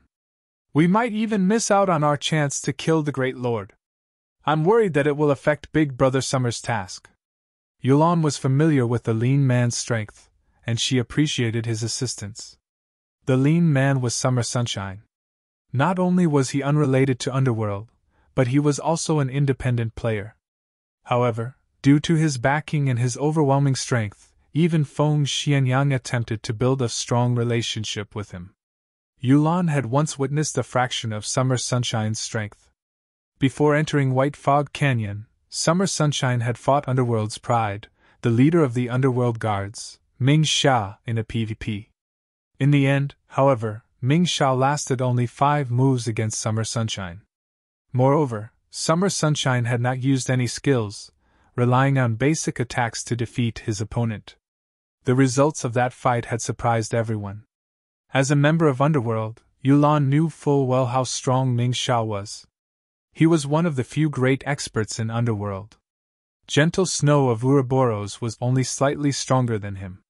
However, such an expert was nothing more than a child to Summer Sunshine. One could just imagine how powerful the assassin was. If Summer Sunshine was willing to lend a hand, they had a fairly good chance of defeating one-hit Azura Black Flame. "It won't take long to deal with the Great Lord. I don't mind delaying our attack for a little bit. In any case, I am bored. If you need help with something, just ask." Summer Sunshine laughed. Zero Wings Guild leader Black Flame, has killed many of our elite members. We want to return the favor and kill him. Would you be interested in helping us with this, I wonder? Yulan asked softly as she stared at Summer Sunshine. Black Flame? Summer Sunshine nodded, saying, All right. I've heard many rumors about him when I was in White River City. I hear that he's pretty amazing and has the title of One-Hit Azura. He is even Star Moon Kingdom's #1 expert. I'd love to exchange a few moves with him. If I kill him, won't I become Star Moon Kingdom's #1 expert? Of course. If you kill Black Flame, you will officially become Star Moon Kingdom's #1 expert. However, don't underestimate him. He once killed Ming Sha with one hit. We need to plan carefully to avoid Black Flame escaping. When Yuan received Summer Sunshine's answer, the tension between her brows loosened, a few ideas of how to deal with Black Flame already brewing. He killed Ming Sha with one hit? Not bad. My last fight with Ming Sha wasn't even a warm-up. I wonder if Black Flame is strong enough to take seriously? Summer Sunshine licked his lips, a hint of excitement flashing in his eyes. As for your plans, forget about them. As long as we find him, I have my own ways to prevent him from escaping. Big Brother Summer, Black Flame has a large-scale silencing skill. If he discovers us and activates the skill, trapping him will be very difficult. It is best if we have a plan to silence Black Flame, Yulan reminded. Don't worry. I have something better than that. When I see him, I'll trap him like a bug in a jar. Summer Sunshine laughed. Confidently, he said, Let's hunt down Black Flame. Since he has provoked and angered you, you can watch as I take care of him. Following which, Yulan immediately sent a large number of players to search for Black Flame. Meanwhile, Overwhelming Smile's army also slowly withdrew from the ruined shrine. At the entrance of the Starfire mine, Shurfeng and the others tidied up the loot scattered across the ground. When Shurfeng had activated Firestorm, not only had he wiped out the players, but he had also dealt with all of the level 27 special elite ranked flame furbolgs that had emerged from the mine. With the flame furbolgs drops accompanying the items from players, weapons, equipment, and materials littered the area in front of the mine. The elite members of Overwhelming Smile sure are poor. The majority of their weapons and equipment are level 20 bronze and mysterious iron ranked. There are only 2 pieces of secret silver equipment. The flame furbolgs dropped more secret silver equipment than those elites. Blackie commented after they had finished collecting the items. He could not help but sympathize with the elites of Overwhelming Smile. The loot from the players versus the flame furbolgs was easy to differentiate, as one group had only dropped level 20 items, while the other had only dropped level 25 items. The flame furbolgs had dropped 4 pieces of level 25 secret silver equipment alone, which was the equivalent of 4 pieces of level 20 fine gold equipment. To God's Domain's players currently, fine gold equipment was top-tier equipment, whereas dark gold equipment was the cream of the crop.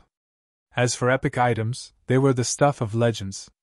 Meanwhile, if an ordinary player joined Zero Wing around level 10 and completed their guild quest each day, they could trade their guild points in for a piece of mysterious iron equipment by the time they reached level 20. If they were lucky and managed to join a party to complete advanced guild quests, they might even have enough points for 3 or 4 pieces of secret silver equipment.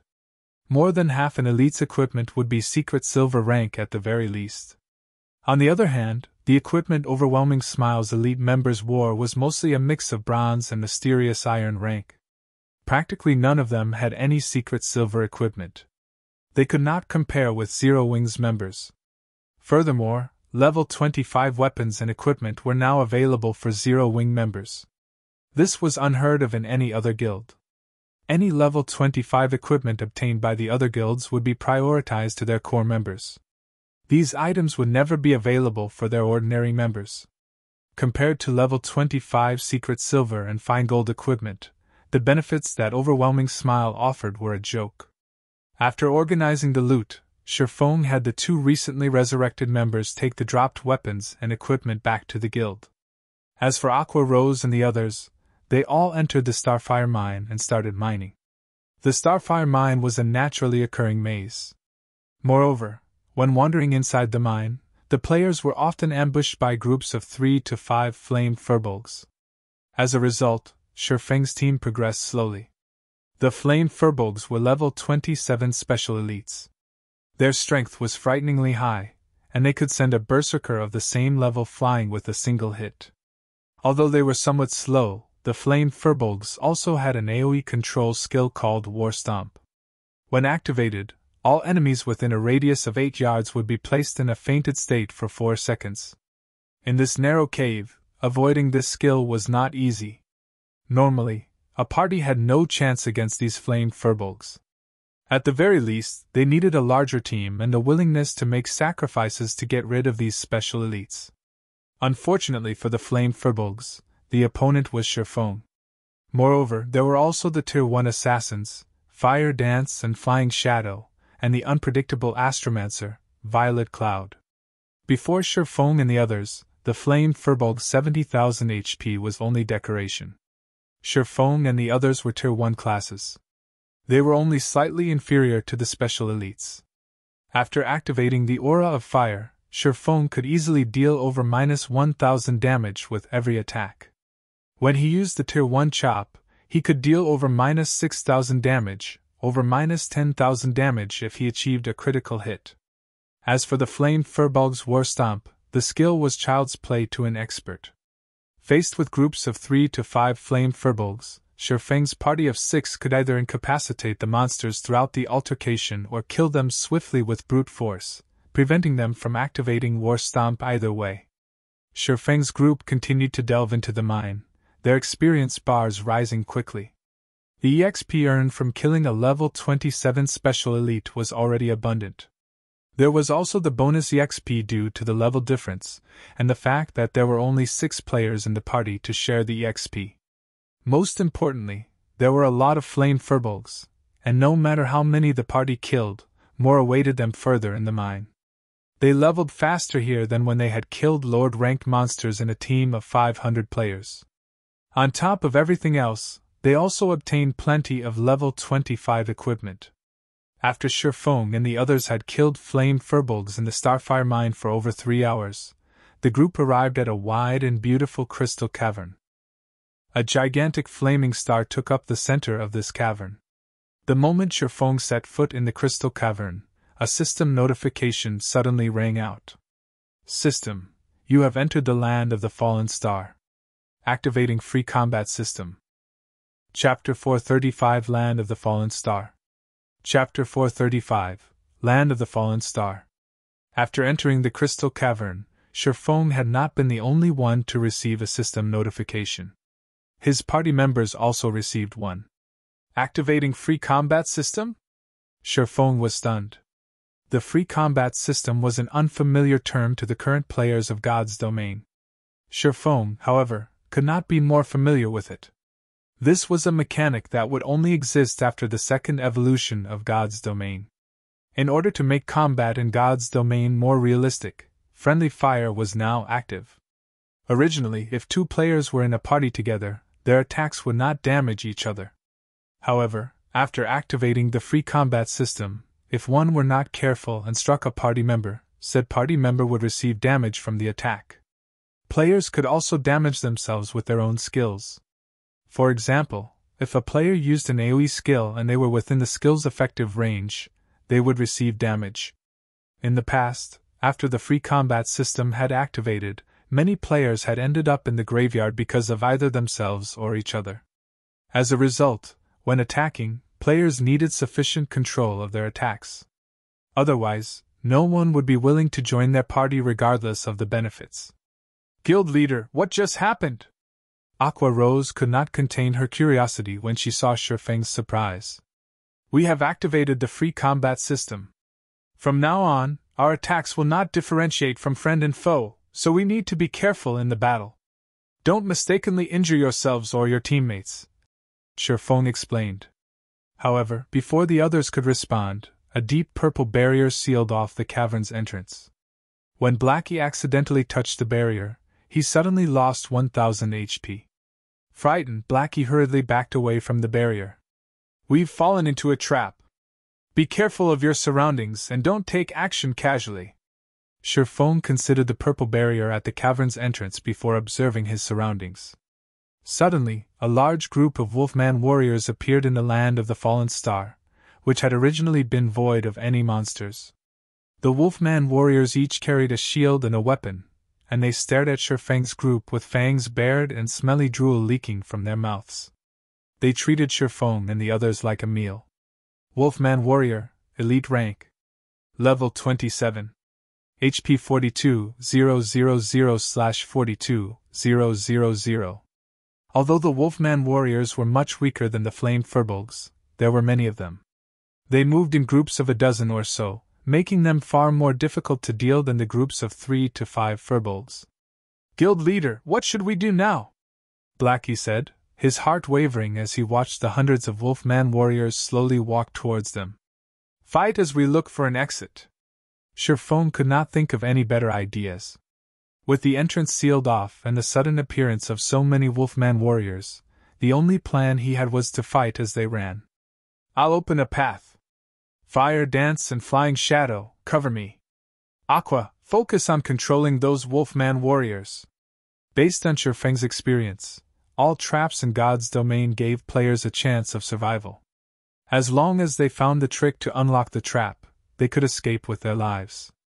Meanwhile, the trap before them was clearly directed towards those who were unfamiliar with the free combat system. If everyone randomly used their skills, they would kill themselves before laying a scratch on the monsters before them. Hence, it was safer if only he took action. Following which, Sherfone led the party and charged towards the area with the least number of Wolfman warriors. Even so, there were still over a dozen elites ahead of him. Seeing Sherfang's group barreling towards them, these Wolfman warriors opened their mouths and howled. They raised their weapons and charged at Sherfang. At this moment, the other Wolfman warriors had similarly started to surround Sherfang and the others. Don't fight. Just lure them to a single location and then kill them. With that order, Sherfang took the fight to these Wolfman warriors, leading his own band of elites.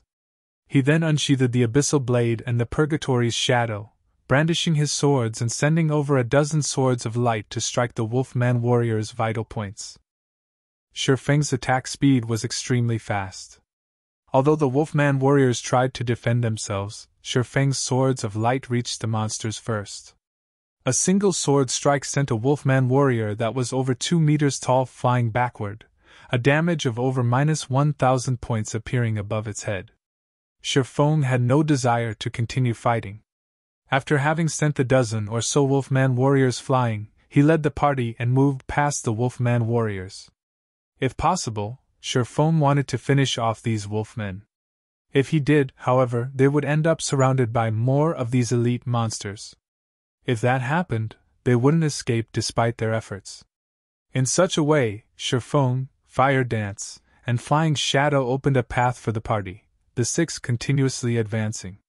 Regarding the Wolfman warriors chasing them relentlessly, Aqua Rose continuously cast ice walls and ice spheres behind her, using the spells to reduce the monsters' speed. Although the Wolfman warriors could not catch up, the number of monsters chasing after Sherfang's party had increased past 1,000. If Sherfang and the others made a single mistake, they would most likely lose their lives. We can use the terrain ahead. Fire Dance, Flying Shadow, and I will block the Wolfman warriors behind us. Blackie, use Stars of Light. It doesn't matter even how far you cast it, just remember not to include us in the spell's effective area. Sherfang had constantly observed the surrounding terrain as he ran, and he caught sight of an elevated area. The path there was also very narrow. 2 or 3 people would be sufficient to block it completely. Hence, he hastened towards that elevated ground. Leave it to me. Watch me get rid of these wolf pups. Blackie nodded. When the party entered the narrow path, Sherfang and the 2 assassins spun around, facing the oncoming Wolfman warriors. 20 yards. 15 yards. 10 yards. Watching the Wolfman warriors come closer and closer. Release! Sherfang shouted. Having prepared, Blackie waved his staff, and in the next moment, a star of light descended from the sky. One after another, the stars of light bombarded the 1,000+ of Wolfman warriors. Those near the epicenter of the crash received over -7,000 damage, while the others in the spell's vicinity received over -3,000 damage. The Wolfman warriors had 42,000 HP. They could only endure a few waves of stars of light before dying. However, the Wolfman warriors outside of Blackie's spell were intelligent.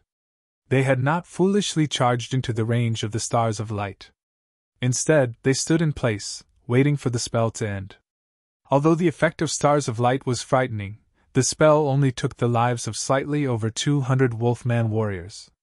To an army of over 1,000, that was nothing. However, after stars of light ended, the experience bars of Shifeng's party skyrocketed.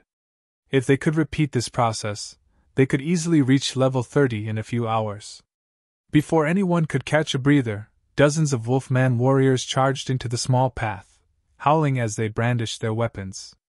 Due to the free combat system, Blackie had not had a perfect grasp of his skill's coverage area. As a result, the Wolfman warriors that had been at the very forefront of the charge had not been caught in the effective area of stars of light. Fortunately, the small path only allowed for 5 or 6 Wolfman warriors. Without hesitation, Shifeng sent a Tier 1 Thundering Flash at the incoming elite monsters. Compared to the Tier 0 Thundering Flash, the Tier 1 skill was far more agile. Whether it was in terms of speed, power, distance, or number of attacks, all had massively improved. Most importantly, Shifeng could now use it to attack horizontally, increasing its attack area. A blue arc of lightning tore through the path in the blink of an eye, splitting the path in two. Following which, another arc of blue lightning streaked towards its target. After 5 consecutive arcs of lightning, astonishing damages appeared above the dozens of Wolfman warriors. -1,624, -2,240, -3,136, -4,394, -6, 152. Thundering Flash's effect stacked, and each consecutive hit would have its damage increased by 40%. If a target were struck by all 5 lightning strikes, the total damage would be terrifying. However, the might of Thundering Flash could not deter these crazed Wolfman warriors. They still threw themselves forward with little regard for their lives. Aqua Rose waved her staff, and suddenly, 3 ice walls appearing on the small path, reducing the Wolfman warriors' speed. Blackie also cast Hell Flame, dark green flames emerging from the ground. Immediately after, Shifeng used the Tier 1 Earth Splitter.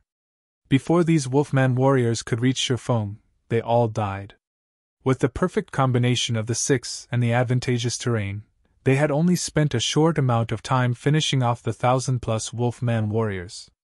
After decimating the last wave of warriors, a golden glow illuminated Shifeng's body.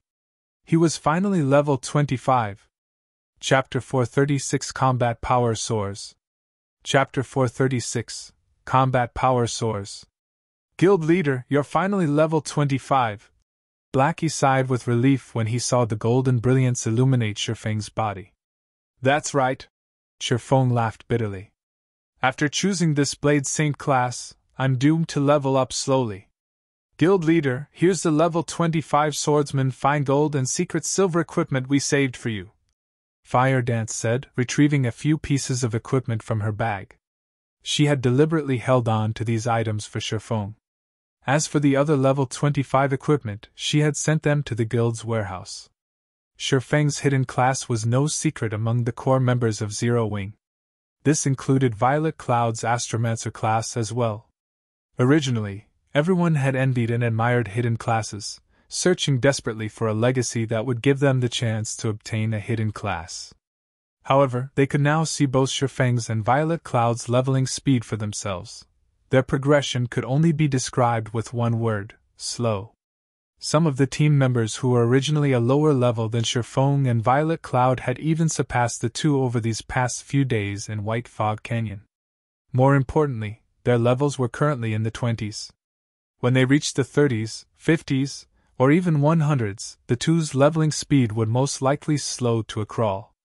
When the others thought about how they would level far slower than other players, they promptly dismissed their intentions of searching for a hidden class. If they encountered an advanced legacy in the future, they would change classes then. If not, so be it. Levels were very important in God's domain. Moreover, everyone paled at the thought of dying just once as a hidden class. Thanks. Sherfone accepted Fire Dance's offer. His current equipment mostly consisted of random level 20 pieces. If he switched them out for level 25 fine gold and secret silver equipment, his attributes would increase significantly. Sherfone also retrieved a fiery red pair of boots from his bag. The delicate boots each had 3 beautiful flame crystals embedded in them, and a bright red glow circled the footwear. These were super top-tier boots that Sherfone had obtained after killing the scorching Lamia. Flame boots, plate boots, dark gold rank. Level 25. Defense plus 175. Strength plus 21, agility plus 30, endurance plus 15. Movement speed plus 8. Fire resistance plus 5. Additional skill dash. Flame rush. Increases movement speed by 100% for 10 seconds. Cooldown, 2 minutes. The boots were worth at least 30 gold. As Sherfone had not met the level requirement for the boots when he had first obtained them, he had kept them in his bag until now. After equipping the flame boots, Sherfeng's attributes soared once more. He had even obtained a new skill, Flame Rush. This was a must-have skill for both escape and pursuit. Undoubtedly, the flame boots had significantly increased Sherfeng's mobility. Guild leader, what kind of boots are those? They're so beautiful! Aqua Rose asked excitedly upon seeing the flame boots on Sherfeng's feet. Aqua Rose wasn't the only person with this opinion, as both Fire Dance and Violet Cloud similarly eyed the flame boots. Women always loved beautiful things. I got these boots from killing a High Lord in the Flame God's cave. However, you guys are mages, so you can't equip them. If you could, we'd go back and farm more High Lords. Even with his experience in countless battles, Sherfone squirmed under the intense stares of the 3 beauties. In the end, he had no choice but to display the flame boots data. When everyone saw the boots' attributes, they were stunned. Guild leader, is this a level 25 dark gold item? Flying Shadow's eyes nearly popped out of his sockets in shock. Originally, he had thought the flame boots were level 25 fine gold equipment. After all, ever since they started killing level 25 and above Lord-ranked monsters, the best equipment they had obtained was level 25 fine gold equipment. These attributes are amazing, Blackie said enviously. He was not particularly surprised that the flame boots were dark gold ranked. Guild leader, when did you kill a level 25 or above High Lord? Aqua Rose asked with disbelief. When Fire Dance and the others heard Aqua Rose's question, they suddenly realized the weight of Sherfeng's words. Zero Wing had only recently entered White Fog Canyon. Based on Sherfeng's behavior, he had obtained the flame boots long before entering the canyon. However, only High Lords had a chance of dropping dark gold equipment. Moreover, as the flame boots had a level 25 requirement, Sherfone would have had to kill a level 25 High Lord at the very minimum. Meanwhile, since Sherfone always acted independently, it meant that he had most likely killed a level 25 High Lord by himself. Was something like that really possible in God's domain? If I remember correctly, I think it was around the time when I was level 15, Sherfone said after giving it some thought. However, I used some special methods to defeat that scorching Lamia. If it were a direct confrontation, she would have killed me instantly. Amazing! Inhuman! Guild leader, you're too insincere. We are all in the same boat, yet you still keep so many secrets to yourself. Due to their shock and surprise, Aqua Rose and the others were utterly speechless. They all knew full well how powerful a High Lord was. They also knew how inconceivable it was to kill a High Lord. A team of 50 players stood no chance against one, much less a solo player. Even if Sherfone had used some particular method to kill one, it was still an amazing feat. It turns out that guild leader has hidden his strength all along. It seems that I'll need to work harder from now on. Aside from her shock, Fire Dance was also disappointed. She inwardly lamented over her lack of strength. Originally, she had thought that she was only a short distance from catching up with Chiffon. She now realized that not only had the gap not shortened in the slightest, but it had even grown wider. However, this revelation had not discouraged Fire Dance. At the very least, she could see how wide the gap was now. Shortly after Aqua rose and the others had renewed their opinion of Shifeng's strength, a terrifying roar echoed throughout the land of the fallen star. This is a wolf's howl. The sound seems to be moving closer. Is the boss coming for revenge because we killed the wolf pups? Aqua rose and the others were no ordinary players. Their 5 senses were very acute. By sound alone, they could feel danger approaching. Meanwhile, anything that could instill that kind of feeling was not a typical monster. Immediately, everyone went on high alert, searching for any movement. The monster heading for us is at least Lord ranked. All of you stand back. Chiffon could feel the threat of death. When one had reached his standards, they could determine an enemy's strength through the degree of danger they instinctively felt without even seeing their enemy. If it were a chieftain, although Chiffon would feel danger, he would not sense the threat of death. For him to feel such a threat meant that the approaching monster was at least a lord. While everyone waited quietly for the enemy's arrival, Chiffon retrieved the fragmented legendary ranked heavenly dragon's breath from his bag. Previously, Shifeng's intelligence had been below the required 120 points, so he had not been able to equip the fragmented legendary item. Now, however, he finally possessed enough points in his intelligence. As he had a Tier 1 class, he received 8 free attribute points each time he leveled up. In addition, the Abyssal Blade also gave him 2 points for each level. The Golden Stigmata also gave him 10 free attribute points, and raised all attributes by 5 points every 5 levels.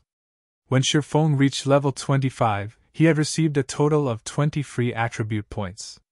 After increasing his intelligence to 120 points, he added the remaining points into strength. The equipment requirement of the Heavenly Dragon's Breath was 200 strength, 200 agility, and 120 intelligence. Both Shifeng's strength and agility had long since exceeded 200 points. They had even exceeded 300. Now that his intelligence had reached the minimum requirement, he could equip the Heavenly Dragon's Breath. Such power! After equipping the Heavenly Dragon's Breath, Chiffon could feel an immeasurable strength flow into him from the fragmented legendary ring. Although this was not his first time equipping the item, the ring still gave his mind a clarity that he had never had before. He also felt warm and fuzzy, power leaking from his body. It felt as if he was capable of destroying anything and everything in his path. Chapter 437 Tier 2 Combat Power. Chapter 437 Tier 2 Combat Power. As the howls approached, everyone became more focused. They kept their eyes glued on the numerous stone pillars in front of the small path. None of them spared even a glance for the loot that the 1,000+ Wolfman warriors had dropped. It was not because Chiffon and the others did not want to, but because they couldn't afford to. They had all experienced just how powerful and cunning a Lord-ranked monster was. Even elites knew how to ambush players, much less lords. The frightening aspect of lords was that they knew how to strike a player's blind spots, landing a fatal blow. Previously, Zero Wings Chief Mt. Kola had very nearly died several times in a lord's ambush. If not for the Arclight Guard's heaven-defying skill, Time Arc, Kola would have died at least half a dozen times. Currently, none of Shifeng's party had such an overpowered skill. They would only taunt death if they moved forward to pick up the loot. After a short moment, the howling stopped. Instantly, an aura of death washed over the party, and the air surrounding them seemed to freeze. "Where's the monster?" Blackie asked, confused when nothing appeared. "It has probably hidden itself. The stone pillars ahead are perfect cover, and it is highly likely that the monster is looking for a chance to strike." Flying Shadow, who was in stealth, answered. "Guild leader, should I scout ahead and investigate?" "No, it's already heading towards us," Chiffon said, shaking his head as he unsheathed the Abyssal Blade and the Purgatory's Shadow. With a grim expression, he said, "Everyone, prepare for battle. Flying Shadow and Fire Dance, cover me. Violet, you focus on healing. Aqua and Blackie, use your control skills but don't pull too much aggro. This monster is far more powerful than any of you can imagine. It's coming? But I don't see it. Aqua Rose scanned the area ahead of her, failing to detect any traces of a monster. It's normal that you can't see it. It's in stealth right now, even I can barely see its blurred figure. Due to the heavenly dragon's breath, Shifeng had massively improved in all areas. Even so, he had almost missed his opponent's presence. Stealth? It can't be possible, right? When the others heard Shifeng's words and saw his solemn expression, they immediately grew anxious as they examined their surroundings. A lord that could use stealth. It was a player's worst nightmare. A single careless moment could result in their deaths. Not daring to take any risks, Shifeng immediately activated Omniscient Eyes. He immediately discovered a small-sized, red-furred wolfman. This red wolfman wielded 2 pitch-black sawtooth daggers in each hand. The lord had already reached the small path and was less than 30 yards away, slowly approaching the party. Crimson Shadow Wolf, Rare Lord. Level 28. HP 1-000-000/1-000-000. Rare Lords were not as powerful as High Lords, and in terms of attributes, they were the same as ordinary Lords. However, Rare Lords possessed an additional innate skill.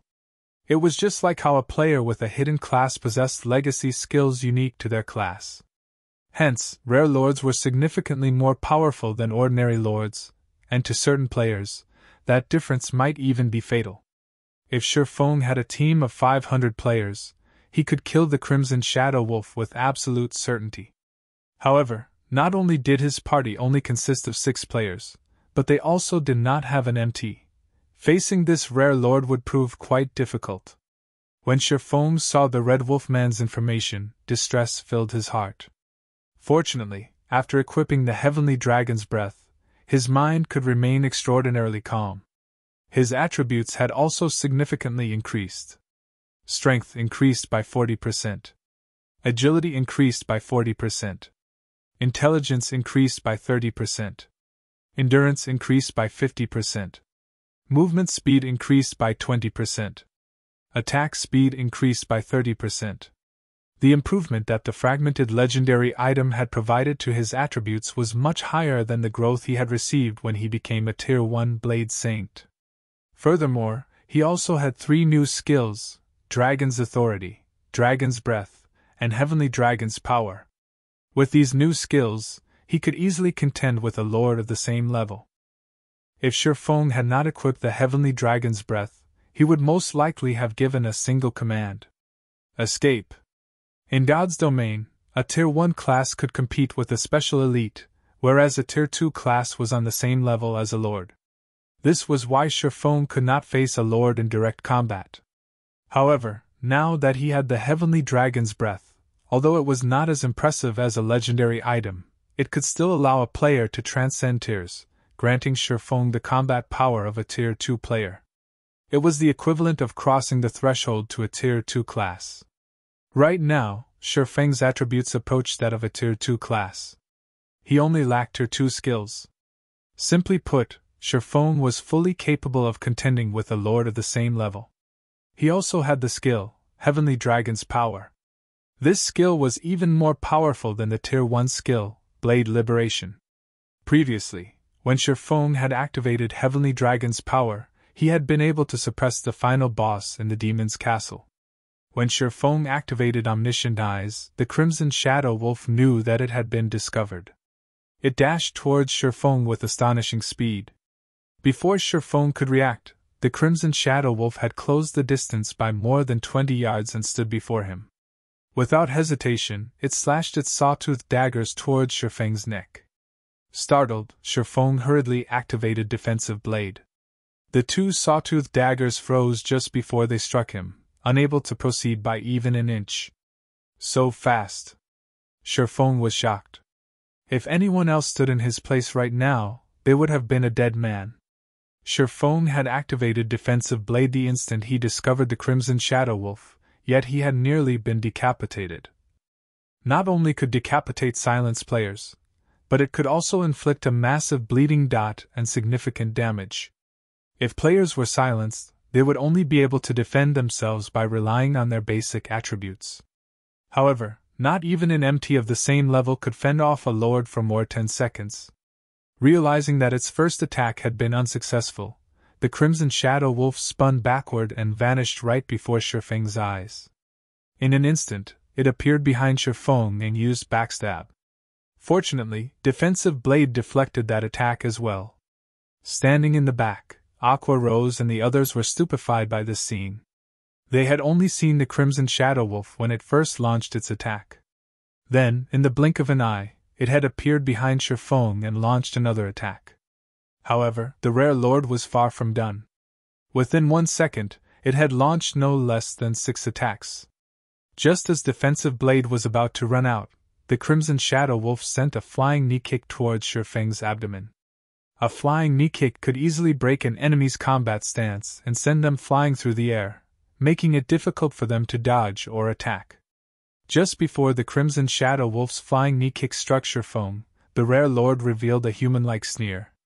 Suddenly, it reversed its grip on one of its daggers and sent an eviscerate at Shifeng's chest, intending to end Shifeng's life with one strike. Guild leader! Everyone watched anxiously. However, they were helpless. The Crimson Shadow Wolf was simply too fast. This was the first time they had witnessed such speed since they started playing God's Domain. However, just as the sawtooth daggers were about to slide into Shifeng's heart, the screech of metal against metal reached the team's ears. The Crimson Shadow Wolf was confused when it heard this sound. Looking at his adversary carefully, the Wolfman's cold smile suddenly vanished. Now, it wore a grim expression as it bared its fangs and growled. You're tuning into the Phoenix Knights YouTube channel. Don't forget to subscribe and join us on this journey to catch the most captivating stories.